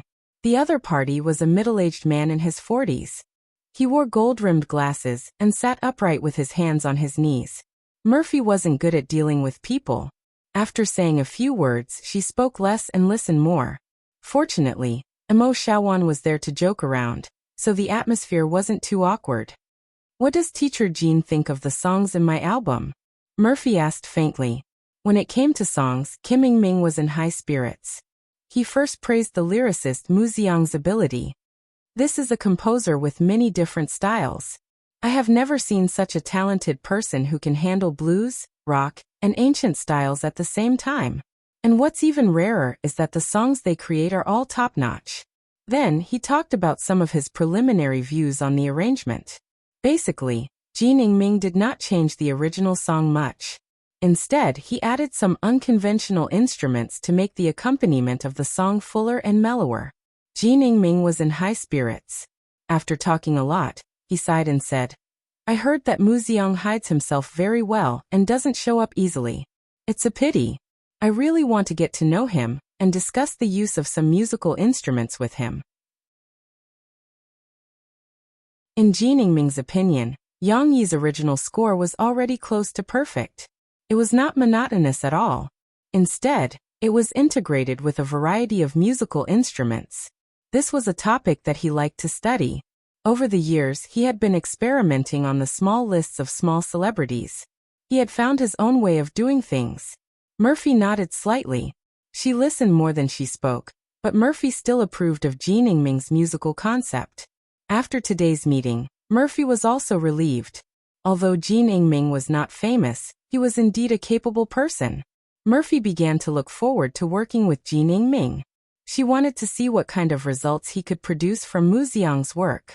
The early publicity of Prison Break received a somewhat polarized response from the readers. Some expressed strong opposition and suspicion towards Yang Yi's double release, while others supported Yang Yi as usual, looking forward to what kind of story Yang Yi could create for them. Of course, most of the latter were converted from the former. For example, Mu Yuqing. At the beginning, he was especially worried that Yang Yi could not guarantee the quality of his work after his double release. However, after following a group of fastidists to study the tattoo in the poster, Mu Yuqing gradually developed a strong interest in Prison Break. Finally, the day of the new book's release arrived. Mu Yuqing had been waiting in front of the computer. He did not know if he was the first one, but when the first chapter was refreshed, he immediately clicked on it to read. This novel had revealed its uniqueness from the very beginning. There was no chapter name. Below the chapter number was an illustration. Mu Yuqing glanced at it and skipped over. It was not that he was not interested. It was because he had seen this illustration countless times. It was the colorful tattoo on the back. The story unfolded with the words. Mu Yuqing saw a scene in a tattoo shop. The protagonist, Michael Schofield, was receiving a tattoo that almost covered his upper body amidst the buzzing sound of the machine. Michael Schofield? Mu Yuqing frowned. This was a foreigner's name. Could the story take place overseas? Note 1. However, it was not difficult to understand. Tattoos were a relatively niche hobby in China. It was not recognized by the mainstream. Mu Yuqing did not mind and continued reading calmly.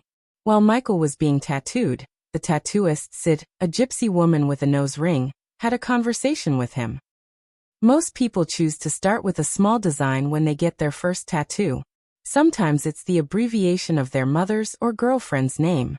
Sometimes it's something similar. But they're not like you, who spent 2 months doing a complete set of tattoos. If it were someone else, they would probably have to do it for a few years. Michael put on his clothes and took a deep breath. He said meaningfully, I don't have a few years. Or I wish I did. Mu Yuqing touched the stubble on his chin. He had a feeling that the author had deliberately foreshadowed something when he wrote this paragraph. However, he did not need to guess. The rest of the story progressed very quickly. Michael returned to a high-end high-rise apartment in a suit and began to tear down the newspaper clippings on the floor-to-ceiling glass window. Suit and leather shoes? So this guy with such a scary tattoo was a gentleman? Mu Yuqing felt that the story was getting more and more interesting. What was even more interesting was that there was another illustration in the article. It was an illustration of a hand tearing apart a newspaper clipping. Mu Yuqing looked at it carefully with interest. A few of the stickers could still be seen clearly. For example, there was a map that looked like a subway route. There was a newspaper clipping that clearly outlined a big headline. Lincoln Barrow's final appeal rejected. The text of this chapter only described how Michael opened the window in the bright night and threw the computer hard drive into the artificial lake downstairs like a pitcher in baseball. What happened after that? Mu Yuqing felt that things were not simple. This tattooed man had already started to clean up the traces. He was definitely going to do something big. However, this damn chapter break. The story stopped here. Mu Yuqing scratched his head in annoyance. He returned to the webpage and tipped the author first. Then he urged him to update in exasperation. Master Yang Yi, don't leave me hanging like this. Hurry up and update, or your legs will be broken.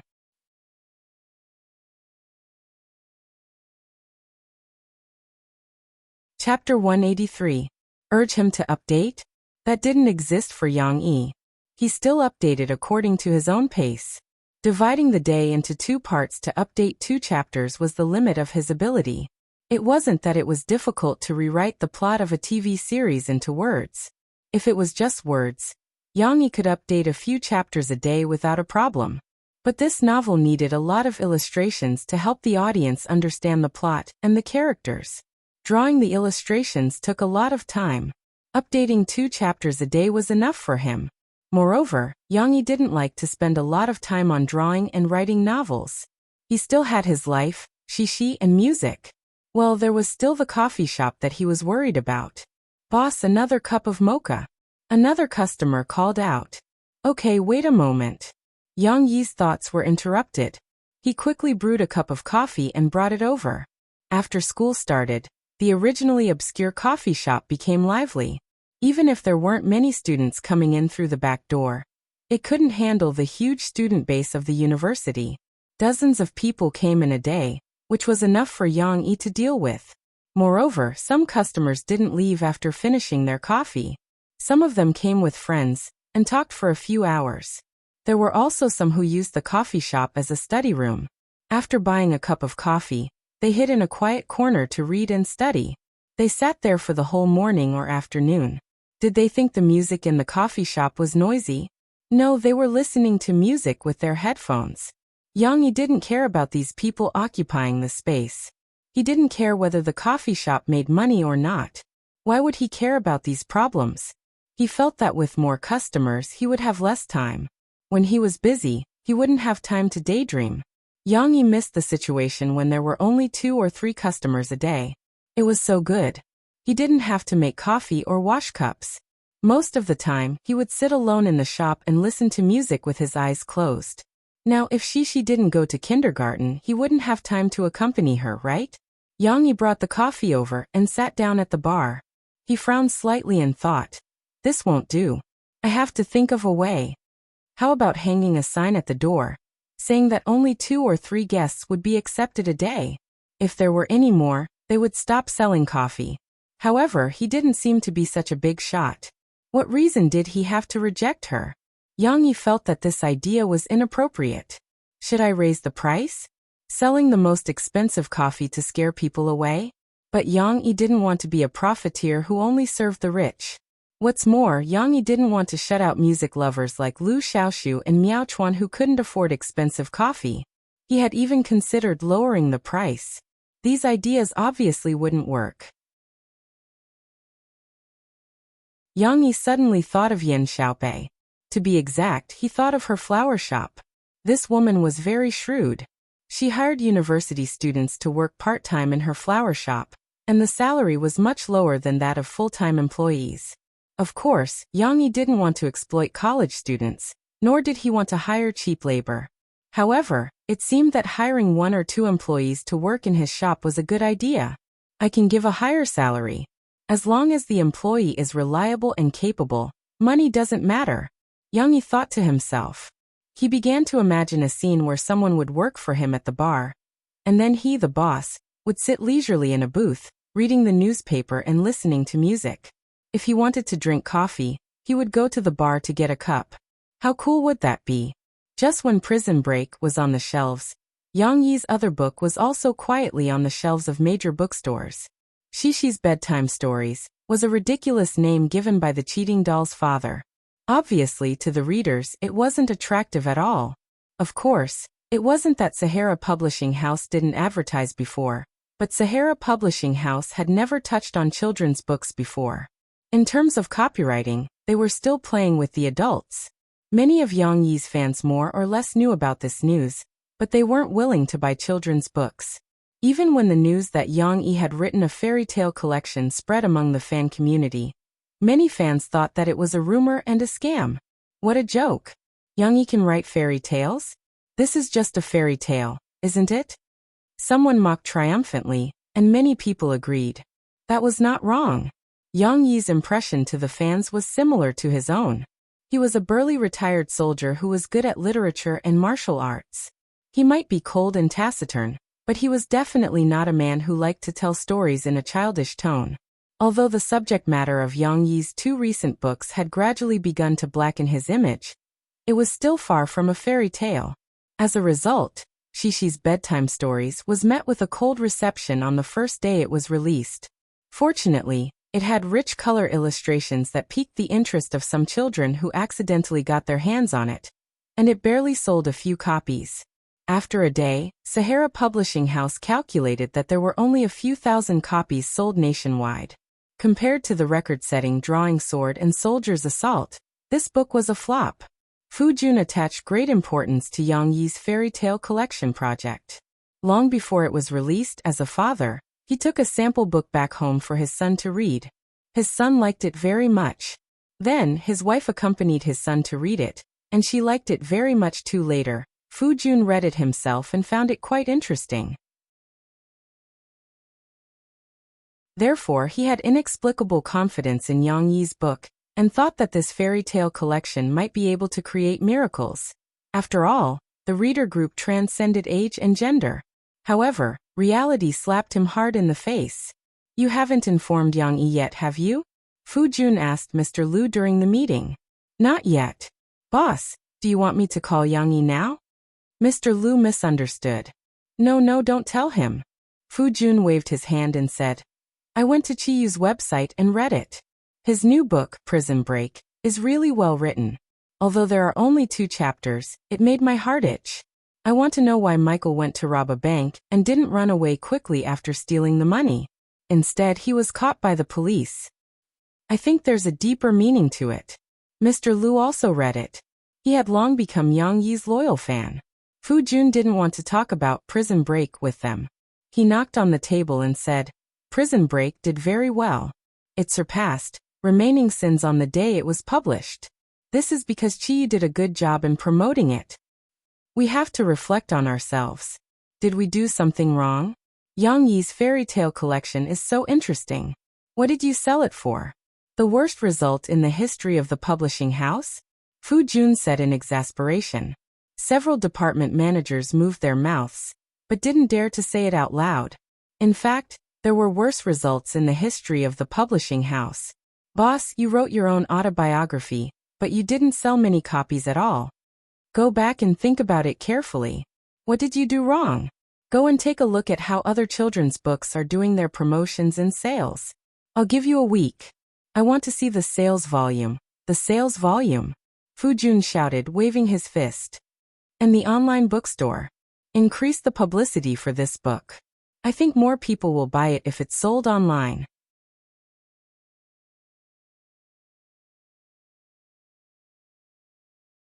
Chapter 184.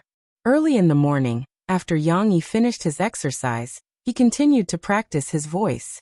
Although he was not with Murphy and it was boring to practice alone, Yang Yi did not slack off. After all, he was also a man with a dream of music. Note 1. However, today, Yang Yi was pleasantly surprised to find that he had a breakthrough. The accident happened when he suddenly wanted to use his internal strength to expand his vocal cords. Just by gently injecting some internal strength into his throat, his vocal cords, which were no longer youthful, actually loosened a little. Yang Yi tried to sing a few lines and found that although it was still a little unnatural, he felt that he could now reach the range that he could not sing before. This was a good sign. After Yang Yi increased the injection of internal strength, he seemed to have stepped into a new world. A world full of music. Of course, this was very tiring, especially since this body had only been practicing internal strength for a few months. Yang Yi could not hold on for more than a few minutes, and soon his internal strength was almost exhausted. Obviously, it was impossible for him to become a peerless master who could cross any ranges through internal strength. However, the surprise was not over yet. After Yang Yi withdrew his internal strength, he could still keenly feel that although his vocal cords had returned to their original state, they were not as stiff as before. His vocal cords and vocal ligaments seemed to have a little elasticity. The change was not very obvious, but Yang Yi was very sure that it was there. There's hope. Yang Yi pondered with some surprise. Was it because when he practiced his voice every day, he added internal strength as a stimulus, and gradually, the benign change of his vocal cords would lead to a qualitative change? In the future, he would not need internal strength to sing in the range that he could not sing now? Yang Yi decided to observe for a while more before coming to a conclusion. Papa, hurry up, we're going to be late. Just after breakfast, the little girl pulled her small school bag and shouted in the living room. This was the 4th day that she went to kindergarten. She made friends, talked, and played games with her peers in the kindergarten. She was becoming more and more cheerful day by day. She was becoming less and less like the shy little girl who would stick to her father and hide behind him whenever she saw a stranger. This was a good thing. Yang Yi didn't want Shi to be like him and Murphy, who were cold and didn't have many close friends. The little guy seemed to be a little impatient, but Yang Yi was very slow. He wasn't considered slow, but after he started to enjoy the life of an ordinary person, this guy liked to do things slowly like a tortoise. He even complacently said, "This is life. Do you want to leave Dad so badly to play with Xiaoyu and your friends?" Daddy is not happy, Daddy is very sad. Yang Yi pretended to be jealous as he helped Shi pack today's lunch in a plastic bag. However, he didn't know how much of it was fake, and how much of it was sincere. Okay. Shi sighed heavily. Her shoulders drooped as if she was crushed by a heavy burden. She helplessly spread out her hands and said like a little adult, "Actually, I also want to play with Daddy, but the teacher said that children who are late for class are not obedient and have to apologize to other children. So I don't want to be late." Facing the little girl's appearance, Yang Yi couldn't help but laugh. He rubbed Shishi's little head and said dotingly, "Don't worry, Daddy won't let you be late. This is a promise from the god of racing of Mount Akina." Unfortunately, his car was Tyrannical Wolf, not Wuling Hongguang, and not the legendary Wuling Hongguang S. After sending the little girl to the kindergarten, Yang Yi began to write a recruitment notice in the morning when there weren't so many customers coming to drink coffee. For this recruitment notice, Yang Yi specially bought the 10,000-year red Xian paper for the Spring Festival, as well as a brush and ink. Among the 4 arts of zither, chess, calligraphy, and painting, his zither skills were superb, his painting skills were good, his chess skills were the most average, and his calligraphy skills were barely acceptable. He hadn't learned calligraphy for a long time. Yang Yi also found the feeling on the ordinary white paper before he wrote it on the red Xian paper in one go. Recruitment notice. Due to business needs, we are looking for 1 or 2 coffee shop employees. You can work part-time. You are required to be skilled in handmade coffee, be humble, polite, and diligent. Salary will be discussed in person. Yang Yi didn't write his name, but wrote the coffee shop on the corner.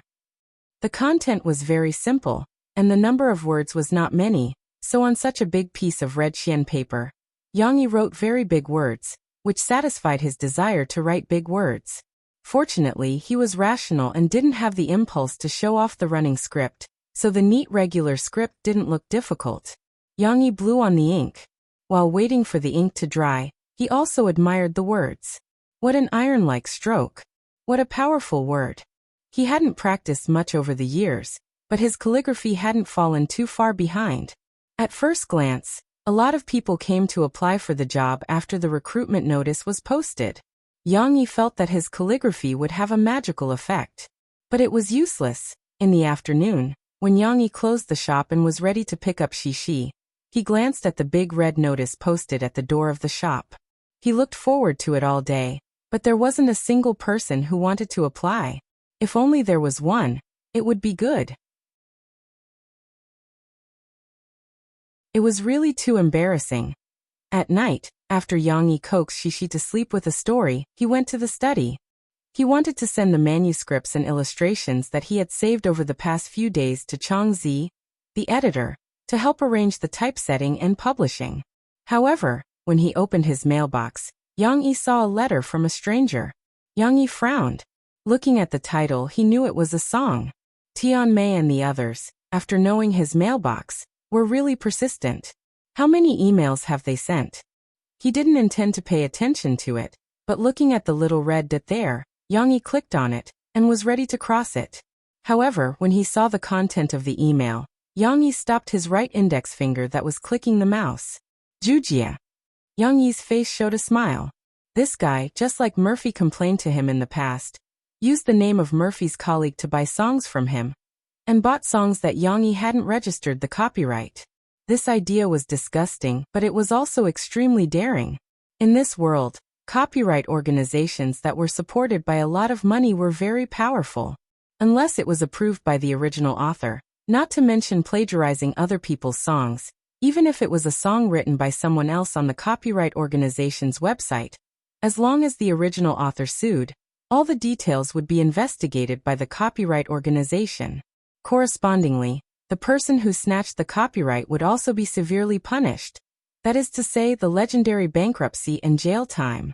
Then, wasn't Zhu Jie afraid that he would go back on his words? Walking on a tightrope, interesting.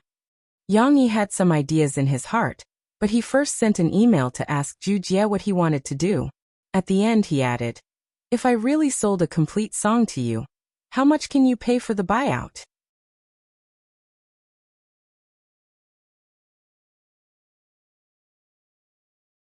Chapter 185. Wrong number again. It should be 710. Niu Meiling went on a business trip some time ago, but it was hard to say if she didn't dare to face Murphy and deliberately chose this time to go on a business trip to avoid the limelight. After all, people in the entertainment industry stayed in the company all day. It was abnormal to stay in the same city. After returning, Niu Meiling called her secretary over and asked in detail, "How have you been? Did she make a fuss?" This she was obviously referring to Murphy. The secretary was well aware. She shook her head and said with a little confusion, "I didn't see any movement, Sister Ling. I arranged everything according to your plan. But Mo Shaowan didn't seem to have any reaction." The secretary mentioned Mo Shaowan because Mo Shaowan was Murphy's representative in a sense, and this girl had a violent temper. Usually, if Murphy had any grievances, Mo Shaowan would make the most of it. They didn't complain that the music producer wasn't Duan Shurong? Niu Meiling asked doubtfully. The secretary shook her head and said, "They didn't complain. They seemed to be quite satisfied with their new music producer. They have officially started recording today." Niu Meiling was a little surprised. She felt that there was no reason for Murphy not to make a fuss. Duan Shurong had worked with Murphy for many years, but was arranged to be with Zhenzhen. Even if Murphy wasn't angry, she should have complained a little, right? But looking at the secretary's appearance, it seemed that Murphy really didn't care at all. "The new producer, who did you find later?" Niu Meiling asked with a frown. The secretary said, "Jin Yingming." Seeing Niu Meiling's confused look, it was obvious that she had never heard of this name. The secretary quickly explained, "We followed your request to find a freelance producer who wasn't famous but had a flawless resume. This Jin Yingming met the requirements. After all, 10 years ago he produced an album for someone else that almost won the Chinese Golden Album Award, but after that he didn't have any results." No results in 10 years? Niu Meiling was a little surprised. The secretary smiled and said, "Yes, his performance can be said to be very bad. When we found him, he was about to sell his house in Shanghai to pay for the studio's utilities." Niu Meiling was relieved now. She smiled gently and said, "Since she didn't come to make trouble, then it's a good thing. I still hope that Mo Fei can be calm and concentrate on making music. What's the point of playing around all day long?" In her opinion, Murphy finding Mu Ziong to write songs for her was treason and disobeying the arrangement. Murphy was in the company recording songs with Jin Yingming and a few instrument experts. However, the person that Sister Ling was worried about, Mo Shaowan, was not in the recording studio. She did not come to the company today and asked for leave from Murphy. However, Mo Xiaowan did not rest at home as she had said. She secretly drove the car to a deserted street in Tingshan district. Wearing a cap, she sneakily got out of the car and tiptoed toward the phone booth. A tall man was standing at the phone booth. When he heard the movement, he looked over at her brother-in-law. Seeing that she could not scare Yang Yi, she stopped tiptoeing and ran over with a smile. That's right, the tall man was Yang Yi. Although it was already autumn, he was still wearing a t-shirt and pants as usual. He was very casual. Why are you being so secretive? Just go to my coffee shop, or I can bring it to Tianmei for you. Yang Yi frowned and asked Mo Xiaowan. Mo Xiaowan rolled her eyes and said in a bad mood, Big brother, this is a secret operation. Opening a studio has to be done in secret. If Sister Ling finds out, Sister Fei will be in trouble. Yang Yi thought about it and agreed. He didn't say much and directly took out a bank card from his pocket. He had already transferred 10 million yuan into it. It was the remuneration from last month's book sales, and the profit from the sales of physical books in the Sahara. The password is 666,666, which is 6 sixes. Currently, there is only 10 million. You can first deal with the needs of the early stage and the subsequent funds. When the copyright of the TV series is in the account, I will transfer the money to your card. Yang Yi said briefly. Mo Xiaowan got the bank card and smiled as if she was holding a piece of gold. She happily said, Okay. Since she was in the mood, Mo Xiaowan told Yang Yi about her plan. First of all, during this time, I will find a house to rent and settle our early people. Why don't you buy it? Just buy a building for the studio. Yang Yi interrupted. Mo Xiaowan rolled her eyes and said, Big brother, the houses in the coastal area are very expensive, okay? Do you think it's Tingshan district? Then come to Tingshan district to buy. I think Murphy will also be very happy to work near home. Yang Yi said firmly. Mo Xiaowan was stunned. She hesitated and said, Tingshan district? But will it be inconvenient? Most of the people who work in the entertainment industry in Jiangsheng are concentrated in the coastal area. If it's inconvenient to go to work, then buy a commuter car and hire a driver to pick you up. Yang Yi waved his hand. Money is not a problem. Mo Xiaowan did not have much of an opinion. For a celebrity studio, there was indeed no special need to say where to settle down. After all, they were only serving Murphy, and Murphy would not be fixed to work in one place. After all, big stars had to fly all over the country. Expanding to a national scale, this way, there was no difference between Tingshan district and the coastal area. Moreover, Mo Xiaowan was also a little moved by Yang Yi's suggestion. Buying a building for the company's real estate, just thinking about it made her happy. Okay, then I'll look for it in Tingshan district. Mo Xiaowan made up her mind, nodded and said, But it can't be placed near the school. I have to find a place that's convenient and not easy to provoke the paparazzi. Also, buying a building, renovating it, and installing a recording studio are a lot of things. Mo Xiaowan said a lot, as if it was very trivial and irritating, but in fact, her expression was not irritated at all. Instead, she was eager to try and take action immediately. Do you need me to go with you? Yang Yi asked. Mo Xiaowan seemed to be frightened. She quickly waved her hand and said, No, I can do it myself, and Xiao Ai will accompany me. After that, she grabbed the bank card and ran away, leaving a confused Yang Yi behind. However, Yang Yi was relieved. Yang Yi, of course, had no intention of working together with Mo Xiaowan. He was still a little uncomfortable with this woman's character, so he just asked politely. Yang Yi did not know that Mo Xiaowan, who ran away, was still criticizing him. There's something wrong with this brother-in-law. First, he called me in the middle of the night, and then he took the initiative to help me. I'm afraid that something will happen. It's better to keep a distance. I can't make Sister Fei sad. Our Xiao Ai is still the best. She resigned without hesitation, and now she can help me run errands full-time. Hee, if you want to give her an extra drumstick, you have to double her salary first.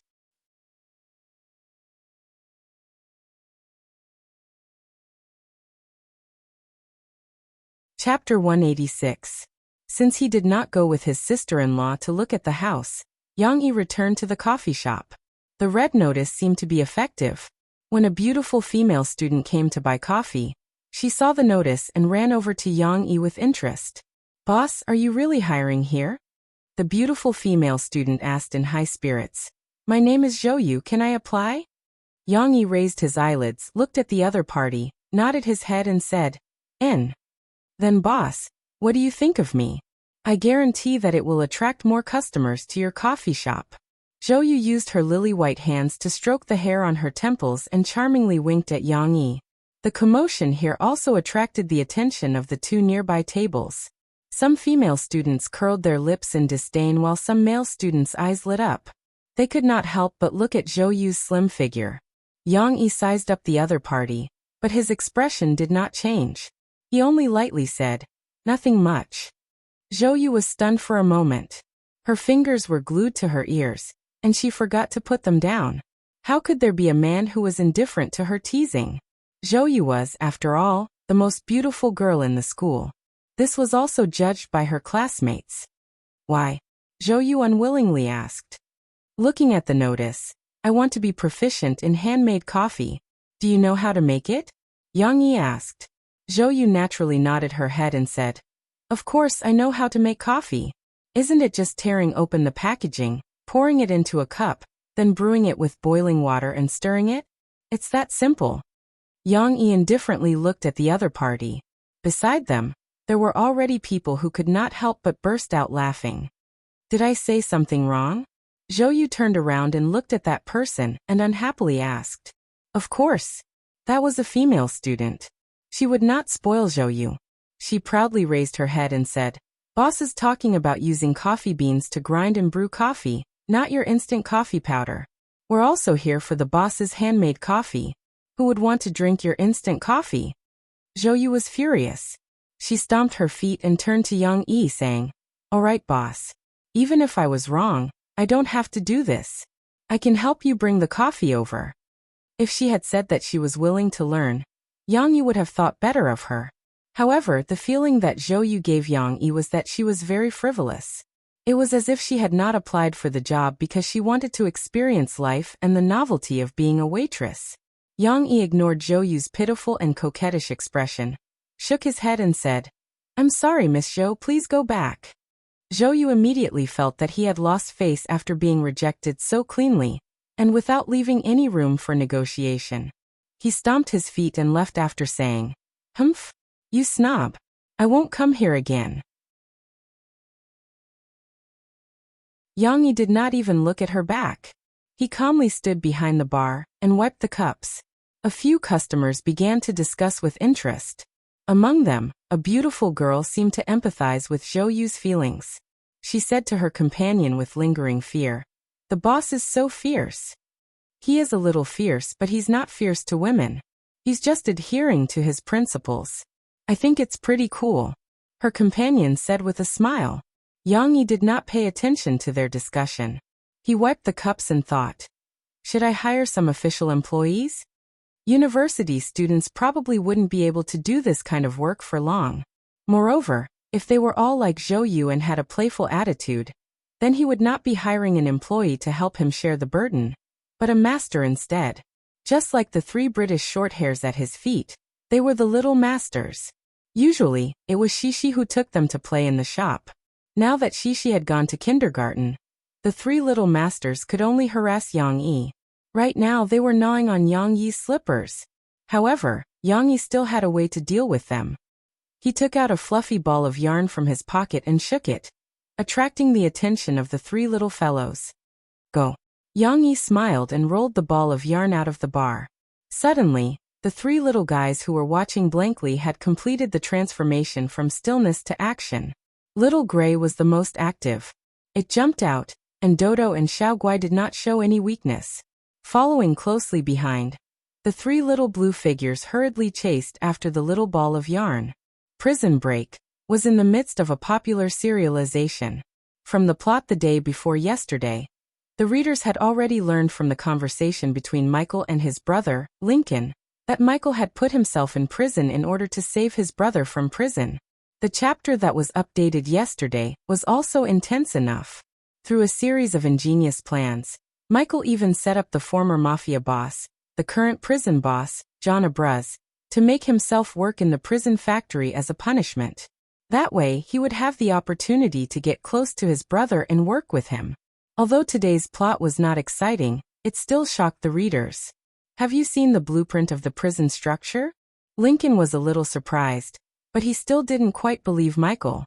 Just as Lincoln turned to see what Michael was doing, he was surprised to see Michael take off his shirt. His originally clean and white upper body was now covered with colorful tattoos. Not only have I seen it.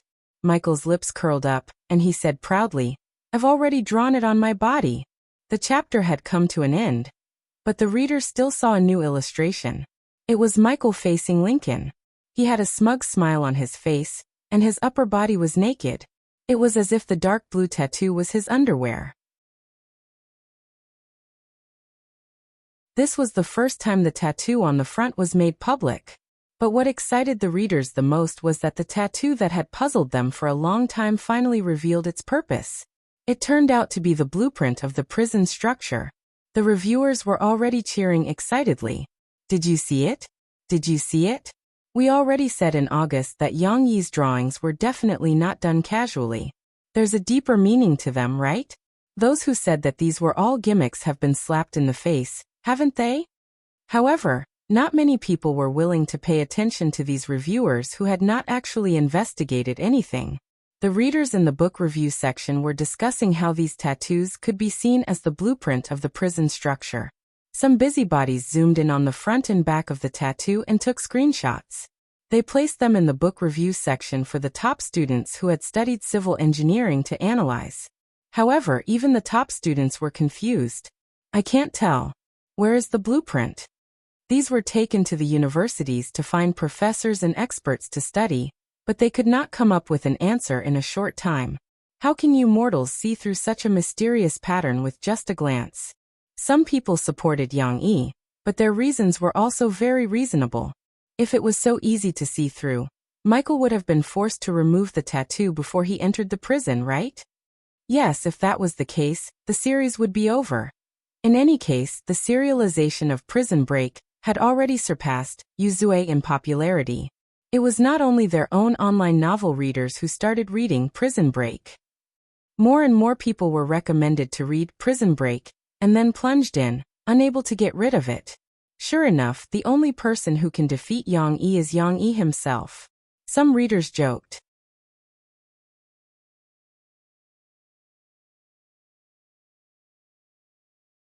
Chapter 187.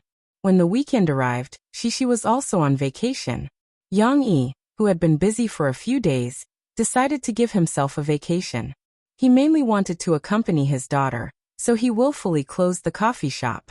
However, he did not follow the example of a certain Mr. Yuan, and put a note on the door of the shop to ask for leave. He didn't even want to find an excuse. To Yang Yi's surprise, Murphy also came over. Murphy, who had thought it through, also suspended the recording work. She took advantage of the weekend to reunite with Shishi and Yang Yi for 2 days. In the past, Murphy was a workaholic. When she was preparing for her comeback album, she really stayed in the recording studio day and night. She even had to take time to send Shishi to Yang Yi's house. I don't know why. Maybe after experiencing failure, I understood that music also needs to be done slowly. The people who criticized me were right. Slow work produces fine work. When Murphy answered Yang Yi's doubts, she herself was a little confused. She leaned against the fence, looked at the starry night sky, and continued to murmur, maybe it's because I now realize that music and family are actually equally important. I don't want to put all my energy into work and neglect my daughter's growth. What about me? Yang Yi hugged Murphy from behind and interlocked his fingers with hers. Murphy was not confused at this time, but she shrank her head playfully, squeezed into Yang Yi's arms and said, Is it because of you? Guess. Yang Yi's arms were still very warm. On Saturday they stayed at home, listening to Shishi's kindergarten story, and playing with the 3 little British shorthairs. Then in the evening, after Shishi fell asleep, Yang Yi and Murphy had a romantic time again. Originally, they were already in love with each other, and they had already done what they needed to do. Moreover, It was not like the last time when they had Murphy as a relative. It was inevitable that something would go wrong between them. The story of this starry night was indescribable. On Sunday, the refreshed Yang Yi had a special arrangement. Let's climb Pavilion Mountain and have a barbecue there. Yang Yi had prepared all the ingredients, equipment, and charcoal for the barbecue early in the morning. Okay. Cece was the most supportive. She jumped up and down and cheered. I love going there to play the most. But barbecue in the mountains, won't it cause a fire? Murphy, whose face was rosy, was fiddling with the wind and rain flower she bought yesterday. She asked worriedly as she sprayed the flower.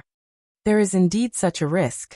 Yang Yi smiled and said, but don't worry, I'm an expert in cooking in the mountains. With me here, there is no risk. But I'm a little worried about you. Can you walk? Yang Yi walked over worriedly. He pressed Murphy's shoulder and asked softly. Murphy still felt a little unnatural when she woke up in the morning. Although it was not the first time, and she had given birth to a child, it had been too long since she did it. Yang Yi also tossed around for a whole night. I can walk, why can't I walk? Murphy was so scared by Yang Yi's words that she did not dare to raise her head to look at her daughter. She reached out and hammered Yang Yi's chest. She whispered, do you want to die, saying this in front of our daughter? Yang Yi scratched his head and laughed. I'd better change the route. Let's not climb the mountain. I'll drive into the mountain. I want to go. I want to go. She shouted to announce her existence. She was so excited that her little face was flushed. Of course we want to go. Today your papa must cook delicious food. He must be responsible for us. Murphy smiled and hugged Shishi. She kissed her and said meaningfully. Just as Murphy was packing up the clothes and Yang Yi was arranging the barbecue ingredients, Shishi ran over again. Papa, can we take Xiao Guai and the others with us? The little girl was still very thoughtful. At this moment, she took her father's hand and asked a little worriedly, if we are not at home, Xiao Guai and the others will be very scared. Yang Yi patted Shishi's little head and smiled gently. Of course, we have to take Xiao Guai and the others with us. But Shishi, can you shoulder the responsibility of taking care of them? They definitely had to take the kittens with them, because after Yang Yi and the others set off, they would play for almost the whole day. If the kittens were left at home, they would probably be starving during the day. Shishi was very happy when she heard this. The little girl puffed out her chest, tightened her little face, and promised seriously. I can, Papa. I will take good care of Xiao Guai and the others. The book was right. Don't treat children as children who don't know anything. Give them some small tasks that are within their ability, and they can create unexpected surprises for adults. After a while, Yang Yi carried the big hiking bag to the living room. He was surprised to see that Shishi was stuffing the kitten's things into her small bag. At the same time, the three little British shorthairs were either lying, sitting, or walking around the little girl, looking up. Why are you packing the kitten's toys? Yang Yi came over, glanced at them, and asked with a smile. Yang Yi took out a fluffy little cloth mouse and played with it in his hand. This immediately attracted the kitten's attention. Even Dodo turned over from the ground and stood up, staring at the little cloth mouse that was rolling in the air with its big eyes. Shishi didn't let it go. She jumped up, pulled her father's hand and grabbed it. Papa, don't do it. It wasn't easy for me to pack it up. Are you going to take it outside for them to play with? Yang Yi saw his daughter nodding, so he smiled and touched the little girl's head. You don't have to take too much. We're just going out for a while. They won't be able to play with that much. Shishi's big eyes were a little confused. She scratched her head, pouted, and said, Then what should we do? Come on, Papa will pack it up for you. Let's take a few toys, the cat food that they ate at noon, and the milk that the kittens want to drink. Yang Yi comforted the little girl, and then helped her take out some toys that the big cats didn't need. On the table, a small shuttlecock that the kittens were playing with accidentally rolled down, and immediately caused a big fight between the three kittens. Hee hee, Xiaoguai, come on, Xiaoguai, come on. Shishi's attention was attracted. The little girl didn't have time to watch her father pack, and turned to join the fight. As a cheerleader, she not only didn't act as a referee, but also often helped Xiaoguai fight. At around 10 o'clock in the morning, they finally set off. Yang Yi drove the car, carrying Murphy, Xixi, and the 3 kittens in cages in the trunk, to the depths of Tingshan Mountain. Tingshan Mountain was both small and big. The small one was Tingshan Mountain, which bordered Jiangqing Media University. This was the main mountain, but it wasn't as tall as Mount Huangshan or Mount Tai. It was just a small mountain peak. It was reasonable to say that it was big, because the entire Tingshan Mountain was a small mountain range. Behind it were continuous mountain ranges and valleys, forming a small mountain range with Tingshan Mountain as the head. The place that Yang Yi drove to was another relatively flat mountain range. Currently, there was a mountain road, but the corresponding scenic area hadn't been built yet. There were few people, and it was a good place to drive. On the road, there was only Tyrannical Wolf's car on the winding road. Yang Yi opened the windows and even opened the roof, and the wind really started to blow. Murphy, who had recovered very quickly, and no longer felt any discomfort, sat in the back seat with Xixi. They were in a good mood. Murphy even clapped her hands and sang a ballad to Xixi. Time passes slowly, you go slowly, I want to accompany my baby in a small boat, flowing along the river. The little girl also clapped her hands, her face full of smiles as she shook her head to the beat. Yang Yi drove the car with a smile on his face as he listened quietly. The ballad, which wasn't considered famous in this world, was actually melodious and moving when sung by Murphy's clear and gentle voice. It wasn't known if the cicadas in this mountain had reached the end of their lives because autumn had arrived, or if they were intoxicated by the song, but they didn't make a sound. A warm breeze blew past, and only the rustling of the leaves could be heard, echoing the song from afar.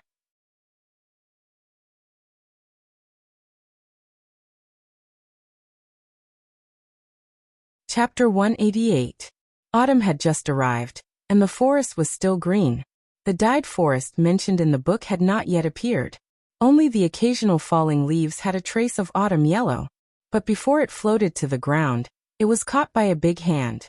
Yang Yi carried a heavy backpack and walked at the back. He casually tore the fallen leaves that he grabbed, peeled them off bit by bit, and left the veins. He wrapped them around his finger like a ring, and then casually threw them aside. This was a bad habit left by his childhood training in the jungle in his previous life. Whether it was to pass time or to relieve the pressure of life and death, this bad habit was still very smooth. However, it was just reminiscing. Looking at the 2 beautiful flowers in front of him. One was a big blooming white azalea, and the other was a small and cute orange jasmine. Yang Yi felt that this life was just right for him. This place is almost there. Yang Yi stopped Murphy and Xixi and smiled. It's too close to the stream, so it's a bit wet. The place that Yang Yi chose was not too far from the road, and the car could still be seen from the side of the road. More importantly, there was a stream flowing down from the mountain. Yang Yi could hear the movement from afar. It was more convenient to wash up near the stream. I want to play in the water. Xixi looked at the trickling stream dozens of meters away, and said coquettishly while holding her mother's hand. That's not possible. You promised Dad that you would take care of the kittens. Yang Yi took off the cat cage that was hung on the backpack, and pointed at the kittens that were moving around restlessly. Xixi pouted. She was a little reluctant, but she still said, okay. However, there was still a 3-year-old Mo here. It's okay to play for a while. Let Dad take care of them first. Anyway, they can't run away from the cage. I wonder if there are any small fish in the stream. Let's go catch some for the kitten. Murphy rolled her eyes. She put down her backpack and approached Yang Yi's backpack. Then she giggled and pulled Xixi's little hand. Although she knew that a 2-month-old kitten couldn't eat it, it could still be used as an excuse. Thinking about the cool stream flowing over her feet, Murphy's childishness was aroused. Good. Cats love fish the most. Xixi hurriedly put down the cat cage on the ground and pushed it towards her father. She pleaded, Papa, can you help Xixi look after Xiaoguai and the others? The little girl's tone was very sincere, and she even used her invincible big watery eyes. Yang Yi couldn't resist. He helplessly waved his hand and said, Go and play. Murphy, you have to hold Xixi's hand. The pebbles may be slippery. Yang Yi couldn't help but remind her. In fact, he could see that the stream was very shallow. It might be the kind that just covered the ankles. But as a parent, how could he not be worried? I know. Murphy pulled Shishi, who was giggling, and ran out. Yang shook his head. He found a few stones nearby and started to build a stove. Today's outdoor barbecue was actually much better than in his previous life. Other than needing to find materials to build a stove, the other things like charcoal, barbed wire, forks, and so on were all ready-made. They were still in his big hiking bag. Shishi, come here. It's comfortable to step on here. It won't hurt your feet.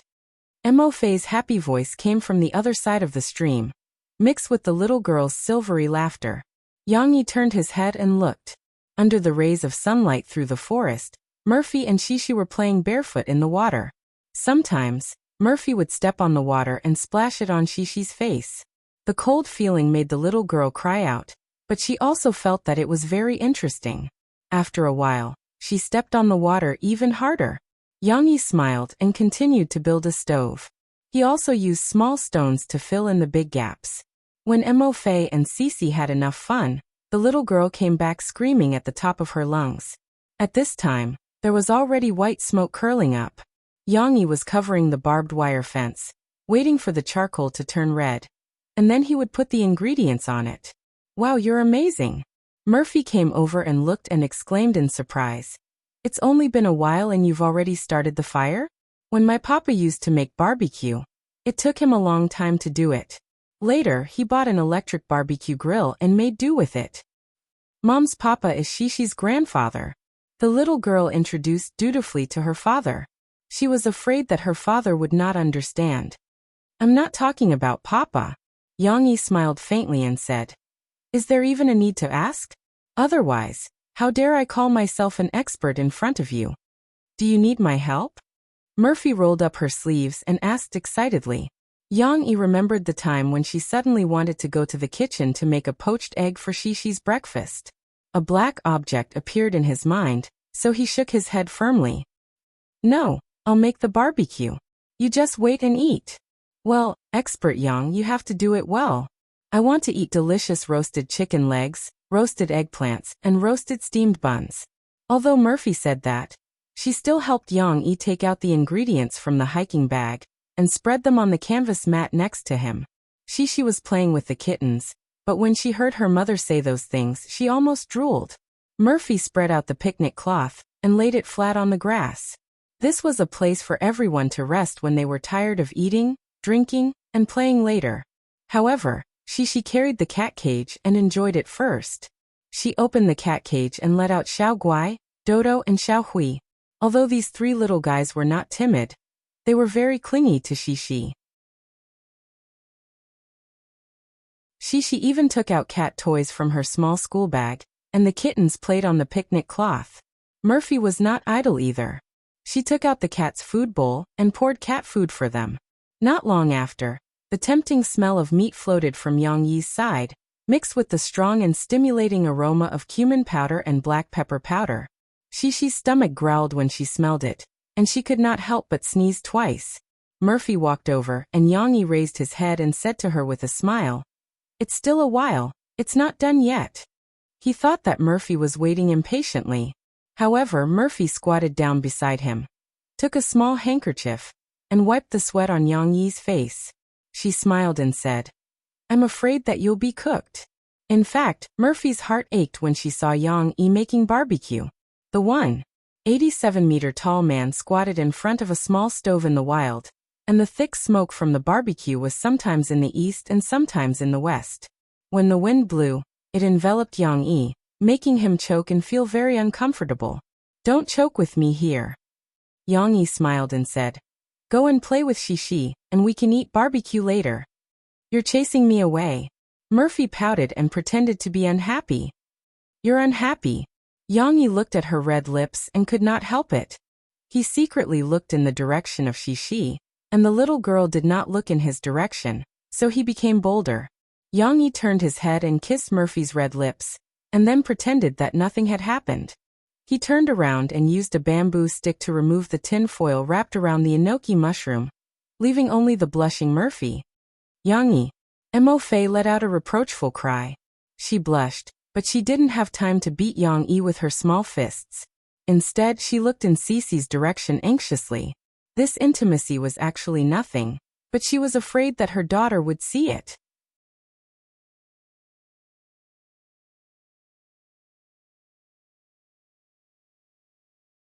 Chapter 189.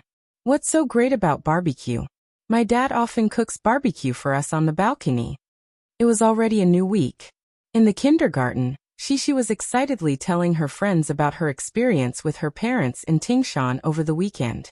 Chun Shiyin, who was tall and big, pretended to be disdainful and expressed her sense of existence. He can roast chicken legs. I can eat too. I really envy you. Nan Zhaoyu, the quiet and gentle little boy who recited poems, was hugging his legs and mumbling, "My mom always says that I can't eat too much junk food, so she won't let me eat this and won't let me eat that." After a week of exercise, young Luoqi gradually changed from the introverted and shy girl at the beginning. She would now share her inner thoughts with her friends. My mom also doesn't let me eat barbecue, and I have to eat more vegetables so that I won't get fat. Inadvertently, these words hurt the chubby little girl next to her, Lan Xian. However, how could Lan Xian be so narrow-minded? She didn't care at all, and her attention was completely focused on the delicious food she was talking about. My dad also made a lot of vegetables. He wrapped them in white and shiny paper and roasted them. There are also big eggplants, which are very fragrant. As Cece spoke, she suddenly thought of something. Her big eyes sparkled as she looked at Chen Shiyin and said, "By the way, there's also cotton candy. The cotton candy that Chen Shiyin brought for us today, my papa also roasted it." Cotton candy can also be roasted? Chen Shiyin, who found that she couldn't become the center of attention even if she stood up, was discouraged. She sat back and asked in surprise, "Cotton candy barbecue?" When these two words were connected, her friends all focused on Shishi. "Yes. It's delicious," Shishi recalled and couldn't help but stick out her pink little tongue to lick her mouth. My dad roasted the cotton candy and then used 2 biscuits and chocolate to pick it up. It's sticky, sweet, and super delicious. Hearing the little girl's words, her friends all started drooling. Lan Xian couldn't hold it in any longer. She swallowed a mouthful of saliva and touched her bulging belly. She pursed her lips and said, I just finished eating. I feel hungry again." Fortunately, she did not need to be tortured anymore. "Little kids, it's time to take a nap." Teacher Mu walked in, clapped his hands, and said with a gentle smile, interrupting the little fellow's discussion. The story of Prison Break was getting more and more exciting, especially after the appearance of the iconic character Teabag. Unlike other novels where the reader had to rely on their imagination, Prison Break, written by Yang Yi, was interspersed with rich illustrations. In this chapter, there was an illustration of Teabag. Yang Yi almost used a sketch to draw the image of the character played by Robert Knapp, a fierce man with thin cheeks and prominent cheekbones. He had messy hair, a beard that could not be trimmed but was still shaved a little sexily, and a pair of terrifying eyes. Those eyes were not fierce, but they were very evil. One could see the mockery in his turbid eyes, as if all the people and things in the world were under his perverted control. There was a lot of controversy about this character in the book review section. Most readers expressed their disgust for him immediately. After all, Teabag was put in prison for pedophilia, rape, and murder. Thinking of what he had done in the past, the readers shuddered. What was even more disgusting was his appearance. It was written in the book. Behind Teabag was a man with exquisitely groomed hair. He had a feminine smile and disdain on his face. He snuggled up to Teabag like a little bird, his fingers tightly gripping the corner of Teabag's trouser pocket as he followed Teabag's every step. Although it was a description of Teabag's boy toy, it also reflected Teabag's twisted personality. In prison, he used men to satisfy his sexual needs. Seeing him, the book review section almost exploded. Most of the active reviewers were criticizing this character and Yang Yi. "It's so disgusting. Why write such a character? I threw up last night's dinner. Can't you just write the plot of Michael rescuing his brother, and then the two of them reunited happily outside the prison?" Do you have to do this and that to disgust us readers? I just want to know, how many chapters can this teabag live in this book? If there are more of his plots, I won't read it anymore. I'm abandoning the book. Is it necessary to lower the IQ of the supporting characters to this extent? With Teabag's small stature, there are people in prison who can whittle him down to a stick at any time. How can he be the boss? I think Yang Yi's brain is damaged. He wrote such a character to disgust us. Boss, hurry up and delete him before he appears in a few chapters. MMP, I hate rapists the most in my life. He's also a psycho who likes men. Why is the protagonist still talking to him? Is he going to work with him in the future? Looks like it. Let me guess, the protagonist is forced to work with Teabag and has to contribute his own flour. Haha, the author is retarded. In this one-sided scolding, there were still people who came out to say a few words of justice. The author naturally has his own deep meaning in setting up this character. What are you guys shouting about here? Young, come. Here's the pen, you guys write. I don't think there's anything wrong with Teabag. There are so many psychos in prison. Don't tell me you guys want all the prisoners in a prison to be pure white flowers?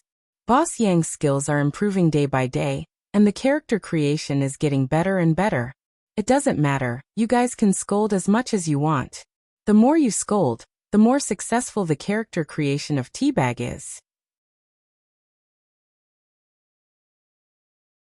Teabag, the mafia boss Abraz, and the protagonist's dorm mate named Sucre. You may find the existence of these people annoying, but these are all reasonable. They are all possible characters in prison, and at the same time, they are also necessary for the plot, which is to create trouble for the protagonist in the constant conflict. How can a prison break be smooth? But it couldn't be helped. Readers with their own stubborn ideas would not care about the internal logic of the author's creation of the story. They would use their own prejudices to view this world. That's not the way to create trouble.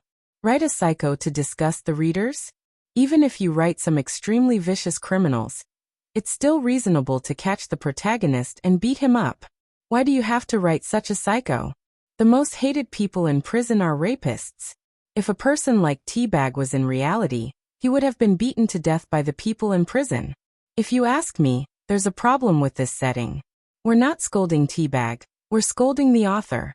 Those who are washing the floor, look carefully. Author, if you're still writing about Teabag, hurry up and let Lincoln escape, then we won't subscribe anymore. What kind of rubbish book is this? It's so annoying. The protagonist has such a high IQ. Why doesn't he devise a plan to kill Teabag? Or tell the warden? He has such a good relationship with the warden. I can't stand it. It lowers my IQ. I'm abandoning the book. Goodbye. However, Yang Yi did not look at the book review section. Prison Break was still updating according to the original plan without any changes. At the same time as the story progressed, Prison Break became more and more exciting. The book review section was full of criticism, but it could not stop its popularity. This was a phenomenal novel destined to break records.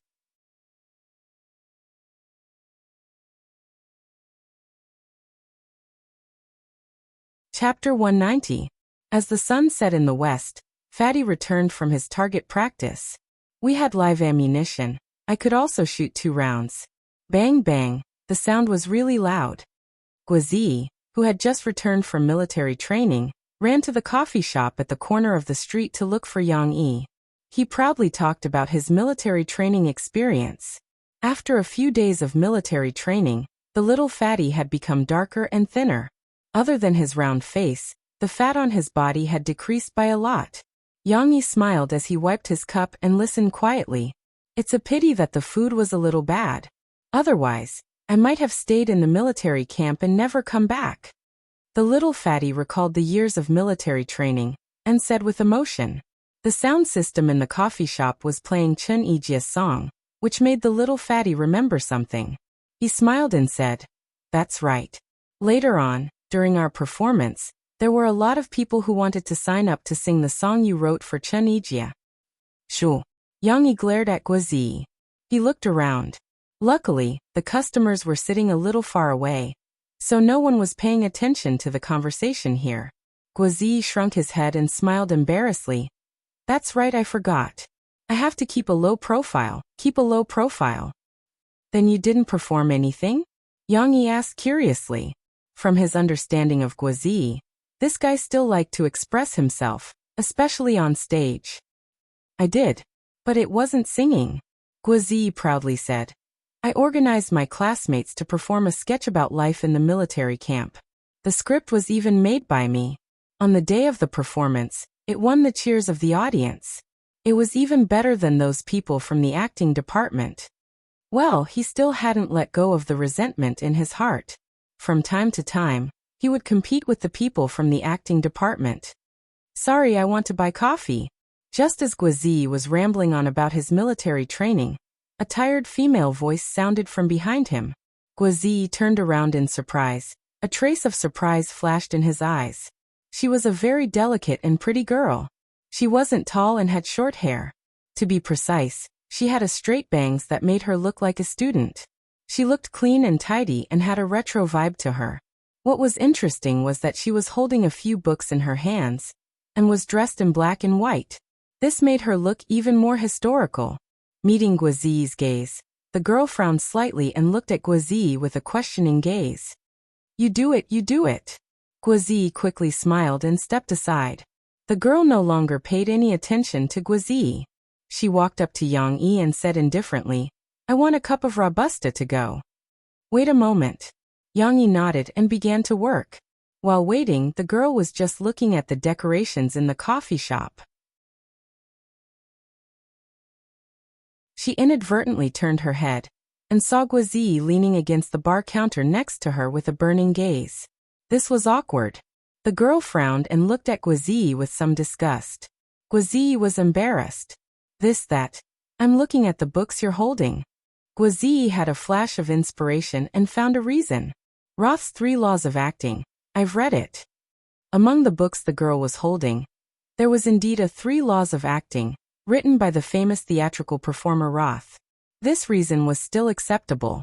The girl retracted the hostility in her eyes. However, she didn't have any intention of talking more with Guazi. She only said, N. After Yang Yi wrapped her coffee, she turned around and left.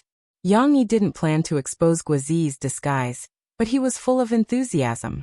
After the girl left, Guazi couldn't wait to whisper to Yang Yi.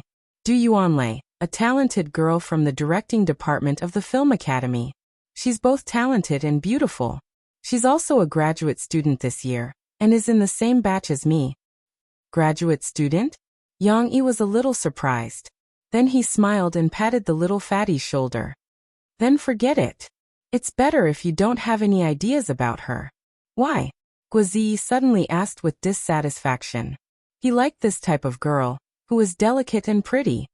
Because of the age gap. Yang Yi counted with his fingers. You're in your first year of university, while others are in graduate school. Normally, she should be 22 or 23 years old, but you're only 16 years old. 6 or 7 years difference. Isn't this gap a bit big? If it were you when you're in graduate school, you could find a freshman as your girlfriend. Are you serious? Wait until I'm in graduate school to fall in love. Guazi said dejectedly. Is it wrong to go to university early? Actually, I don't think age is a problem. Yang Yi thought about it carefully and felt that Guazi was right. He smiled and patted Guazi's shoulder and said, Well, I hope you can pursue your senior if you really have such firm confidence. I don't have confidence. Guazi wailed. Brother Yang, please advise. After joking around for a while, Guazi said with interest, Brother Yang, I think your coffee shop is getting more and more popular. It's only been a while, and there are already several waves of customers. But I still hope that there will be fewer people. If there are too many customers, I won't be able to entertain them all. Yang Yi pursed his lips and gestured to the door. Didn't I put up a recruitment notice? I want to hire 1 or 2 employees and let them do it. Then I'll be free. There's a notice? I'll go take a look. Guazi said in surprise. He really didn't pay attention to it before. Now he turned his head and ran to take a look. After a while, Guazi ran back excitedly. Brother Yang, do you need people who know how to make coffee? Can they do it if they don't know anything? Yang looked at him and shook his head. You can't do it. You're such a lazy guy. The person who is hired must be a big boss. Why would it be me? Guozi laughed. I'm a man who wants to be a movie king. How can I have time to work for you? I mean my senior, she's a good person. It's just that her family background is not good. She needs to work to earn money. Didn't I tell you last time that I went to the bar to play on the day I came to report? My senior is a cleaner in that bar. It's very hard. I think if you want to hire people, why don't you let my senior try? So that a girl like her won't have to work in a bar. It's very dangerous. Guozi was a chivalrous person. Senior? Yang frowned. He looked at Guozi and said suspiciously, could it be that she's your admirer?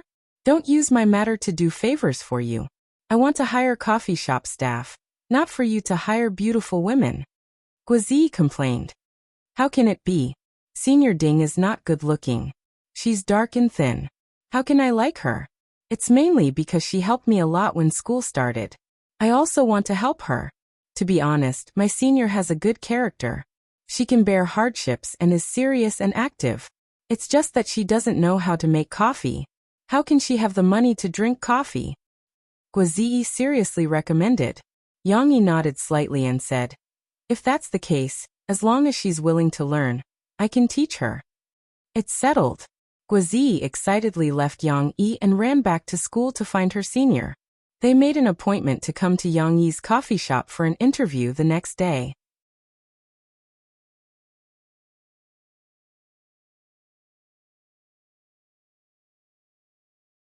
Chapter 191. Goodbye Shishi. Goodbye, Xian Air. Goodbye Shishi. Goodbye Jiayu. Goodbye Shishi and Shishi's father. Goodbye Chen Shiyin. Well, goodbye to you too. Yang Yi held his daughter's little hand and nodded gently with a smile. Now almost every time he picked up and dropped off Shishi, Yang Yi would encounter such a situation. There were many children saying goodbye to Shishi. The little girl had surpassed Chen Shiyin and became the new generation's king. Of course, Shishi walked a completely different path from Chen Shiyin. Chen Shiyin was a little violent, but the little girl used her charm to attract people's love. Yang Yi was a little surprised every time. After all, Shishi used to play freely at home and was very shy outside. He didn't expect that the little girl would become cheerful and outgoing after more than a week in kindergarten. But this change was good. Today, on the way home, Shishi, as usual, sweetly told her father what had happened in kindergarten, especially that teacher Shen had taught them how to dance. Chi-Chi learned the best. She said that her mother knew how to dance and that she had learned it before. Then I also danced very well. Teacher Mu also praised me. She said with a smile, as if she was waiting for her father's praise. Really? Tonight you must dance for Dad. Dad thinks that our Shishi's legs are so long that you should be very good at dancing. Yang Yi smiled and said to Shishi. The little girl was happier than anything else when she got her father's approval. She smiled sweetly and said, okay, then I will dance for Papa when we get home. It's a pity that your mother is not at home. She can't watch. Yang Yi said casually. We can go to Mom's workplace. I used to ask Auntie Shawan to take me there when I miss Mom at night. She said excitedly. Yang Yi pondered for a moment and nodded. That's a good idea. After dinner, Dad will take you there. You can dance for Mom and Dad to see. That's great. I can see Mom again. The little girl clapped her hands happily. While Yang Yi was preparing dinner, Shishi ran into the kitchen with little sweetheart in her arms. Xiao Guai actually felt a little uncomfortable being hugged by its little master, but it had no choice. She hadn't seen Xiao Guai for a whole day, and Shishi liked to be intimate with it. Are you sure it's not rape? Papa, I have a question to ask you. Shishi stood at the door, trying her best to hug Xiao Guai's stomach with her left hand while raising her right hand high. In kindergarten, the little guy had also become very polite. Yang Yi turned down the fire, put the lid on the pot, and let the braised fish simmer. Then he turned around and said with a smile, Go ahead. Papa, can I invite my friends to play at home? Shishi looked at her father expectantly and asked. It turned out that when Shishi told her friends in kindergarten that she had 3 kittens at home, her friends were all very envious. I also have a dog at home, a big dog. Chun Shiryan still liked to pull the topic to herself, but obviously, kittens were much more attractive than big dogs. Okay. Chun Shiryan saw that other people's attention was still on Shishi, so she shook her head disappointedly and continued to talk about kittens with her friends. Shishi, why don't we go to your house to see your kittens? Unexpectedly, Chun Shiryan's suggestion was unanimously supported by her friends. Seeing that the center of attention was on her again, Chun Shiryan thought of something and said proudly, "It would be great to go to Shishi's house to play. Shishi's father cooks delicious food. Let him make barbecue for us. I also want to eat roasted cotton candy." "I want to eat it too." Lon Xian drooled and couldn't help but say. Her friends all looked at Shishi with shining eyes, hoping that she could give them an answer. "I'll tell them that I'll come back and ask Papa." Shishi took Yang Yi's hand and said coquettishly, "Is that okay? Is that okay?" Yang Yi smiled and pinched the little girl's nose and said, "Of course, it's a good thing that you invited your friends to play at home. Papa will also prepare a lot of delicious food for you." "Papa, you're so nice." The little girl smiled sweetly. "But you have to count how many friends you have at home. And when will they come?" Yang Yi smiled and gave the little girl a task. "Papa has to contact their parents and tell them our home address." "Okay." Cece happily ran out with little Guai in her arms. In the evening, Yang Yi drove Shishi to Tianmei Company. He had contacted Murphy in advance, and Mo Shaoan was waiting downstairs early. She guided him to the underground parking lot, and then went upstairs through the internal elevator. "Does Murphy usually work overtime so late?" Yang Yi asked casually in order to ease the quiet atmosphere in the elevator. Mo Shaoan yawned and said lazily, "Yes, she wants to release her new album as soon as possible, so she records songs day and night. Our producer has already gone back, but she's still not satisfied and feels that she needs to find a new state." "Okay," Yang Yi responded. Then he didn't say anything else. The elevator fell into silence. Shishi, on the other hand, was holding a teddy bear in her left hand and 2 roses wrapped in plastic paper in her right hand. She was jumping up and down happily, because she was going to see her mother soon. Yang Yi suddenly thought of the teddy bear and the roses on the way. He stopped the car and bought them at the roadside flower shop. Why did he only buy 2 flowers? Because if there were too many flowers with Murphy's character, she would probably find a vase to put them in. 2 flowers were just right, one for him, one for Shishi, and one for Murphy. As for the teddy bear, Shishi saw that there was one in a special bouquet of roses and clamored for it. Yang Yi paid more money and persuaded the shop assistant to take it out for the little girl. After a while, they arrived at Murphy's recording studio, which was on the floor of her office. Shishi ran first and threw herself into the arms of Murphy, who had just stood up from the chair, and called sweetly, "Mom!" The little girl couldn't wait to reach out her 2 small hands and offer the gift. "Mom, look, this is what I and Papa bought for you. This teddy bear is mine, and the flowers are mine and Papa's." Murphy also smiled and kissed the little girl's face. Her voice was slightly hoarse, probably because she had practiced for a long time today. "Shishi is so good. Mom likes your gift very much. Do you still want to practice today?" Yang Yi waited for the mother and daughter to be intimate before he asked with concern. "Do you want to take a break? I think your voice is a little weak. You need to take a break. No matter how anxious you are, you can't overwork yourself." Yang Yi was rarely so long-winded, except when he was talking to Shishi. Murphy listened and felt warm in her heart. However, she wasn't good at showing that she was moved, so she pouted and said, "I know, Uncle who likes to care about this and that." Mo Shaoan, who was next to them, felt sick for a while. She shook as if she couldn't stand it and muttered in her heart, "Do I not want to be a third wheel here? I feel so full."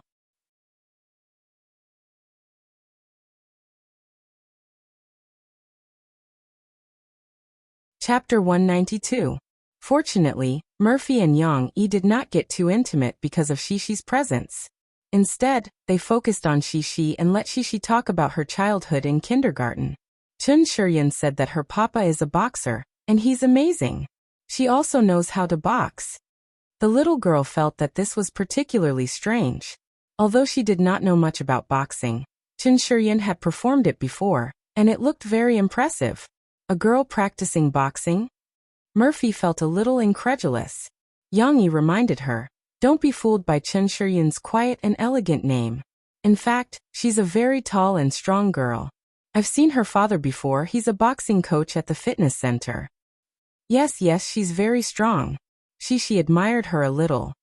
Even so, girls shouldn't practice boxing. It's too scary, Murphy said. Yang Yi agreed with Murphy's point of view. He smiled and said, yes, boxing is not good.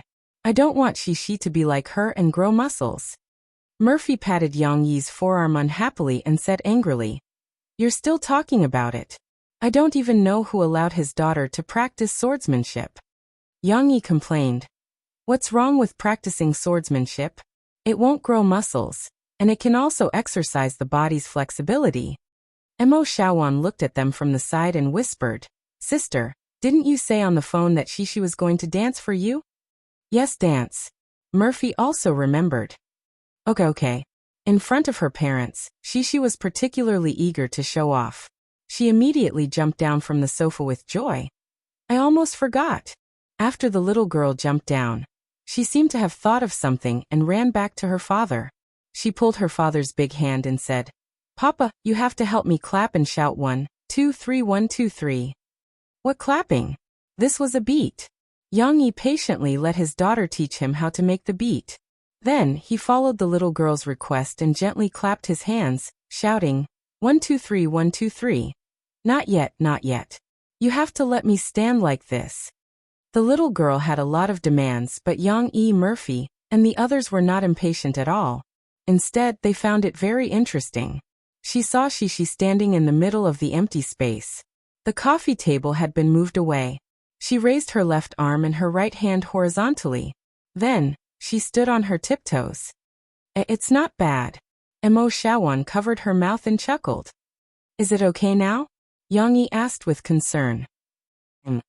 Shi's little face was taut, and she looked especially serious. She couldn't speak while standing on her tiptoes, so she could only use her nose to make noises. Okay, come on. 1, 2, 3, 1, 2, 3. Yang Yi clapped his hands and slowly counted the beat. Under the gaze of the three adults, Shi really began to dance. It was a bit like a swan dance, but she only needed to stand on her tiptoes at the beginning. After that, she basically walked steadily on the ground. Her movements were mainly focused on her hands. Shi's two small arms hugged together for a while, and then she spread them out for a while. Sometimes, she would dance up and down like a swan. Although they hadn't seen the original version, Yang Yi and Murphy both felt that Shi's gestures were very beautiful, but her steps were a little messy. They guessed that she was too busy learning the gestures and neglected the steps. But it was already amazing enough. She was only 4 years old, but she could already dance so well in less than a day's time. Of course, she didn't dance for too long, only about 10 or 20 seconds. After the little girl finished dancing, she happily hugged her and jumped into her mother's arms. Murphy hugged her daughter and kissed her tender little face. She smiled and said, "You dance so well. Shi must be the best in class." Shi was a little embarrassed by her mother's praise, but she still shook her head honestly and said, "No, Chi is the best. Chi is another girl in her class. She's gentle and quiet, and her surname is also Yang." Yang Yi reminded her as usual. "I know that. She's Yang Luoqi." Murphy rolled her eyes at Yang Yi, then hugged the little girl and said proudly, She told me before. There's a girl who can dance better than our Shi? That's impossible, right?" Mo Shaowan smiled and reached out to tease Shi's chin. "It's true. Chi said that her mom can dance, and she learned it before." The little girl explained seriously. Murphy rubbed Shi's little head lovingly and said with a smile, "Your mom can sing and dance a little. Shi, why don't you learn from mom?" Looking at other people's children, some of them could box, some of them could dance. They were all greatly influenced by their families. Mo Fei even regretted that she spoiled Cici too much, and didn't let her learn to sing from an early age. Mom can dance too? The little girl's attention was diverted. In her memory, she had never seen her mother dance before. Yang Yi didn't either. He looked at Murphy with some surprise and asked, "You can dance?" Yang Yi's doubts made Mo Xiaowan a little unhappy. She said righteously, "What's so strange about that? Sister Fei practiced dancing in the early years, okay? It's just that the company positioned Sister Fei as a pure singer, not a singer who sings and dances, so there's no place for her to use." Murphy pulled Mo Xiaojuan's hand and asked her to stop bragging. "Actually, it's because I can't sing and dance at the same time. I can't keep up with the rhythm," Murphy said to Yang Yi. "And I don't like this style of song very much." So that's the case. However, after being changed the topic, Murphy forgot about her intention to teach Shishi skills. "It's time to go back and rest." Shishi began to yawn. Children all went to bed early. Mo Xiaowan was supposed to send Murphy home, but since Yang Yi came today, Mo Xiaowan drove directly to her place and left Murphy to Yang Yi. Before leaving, Mo Xiaowan smirked and said, "Anyway, he's your man. Let him do something." Yang Yi took Shishi's little hand, smiled at Murphy and said, "Let's go. I'll take you back." Shishi yawned again. The little girl was attacked by sleepiness and asked in a daze, "Papa, are we going back to Mom's house to sleep?" Yang Yi was stunned for a moment and turned to look at Murphy. Murphy's beautiful eyes reflected the light, but she was full of shyness, which made Yang Yi's heart beat faster. "But Shishi, you still have to go to school tomorrow. Leave your school bag and other things at Dad's house." Yang Yi was a little hesitant. It wasn't that he had any scruples. Last weekend, Murphy's relatives had already left. The two of them were in love and were at the age of dry wood and fire, so they had already spent a night together. Moreover, this thing was tasty. However, considering that Shishi had to go to kindergarten and Murphy's mental fatigue, Yang Yi was a little hesitant. When Tyrant slowly stopped at Murphy's house, the tired little girl had already fallen asleep in the back seat. Murphy hesitated and didn't have any intention of getting out of the car. Seeing Yang Yi turn his head and look at her, Murphy gently bit her lower lip. Under the yellow light of the car, the beauty was tender and beautiful like a peach blossom. After a long time, Yang Yi heard her say in a very small voice, "Actually, in your house, there are still clothes for me to change into." Yang Yi immediately understood the meaning of this sentence. He was a little wild with joy and asked, "Then I'll take Shishi to kindergarten tomorrow, and then I'll take you to the company?" Mo Fei's shyness was so low that it was almost inaudible. You're tuning in to the Earbook Haven YouTube channel. Don't forget to subscribe and join us on this journey to catch the most captivating stories.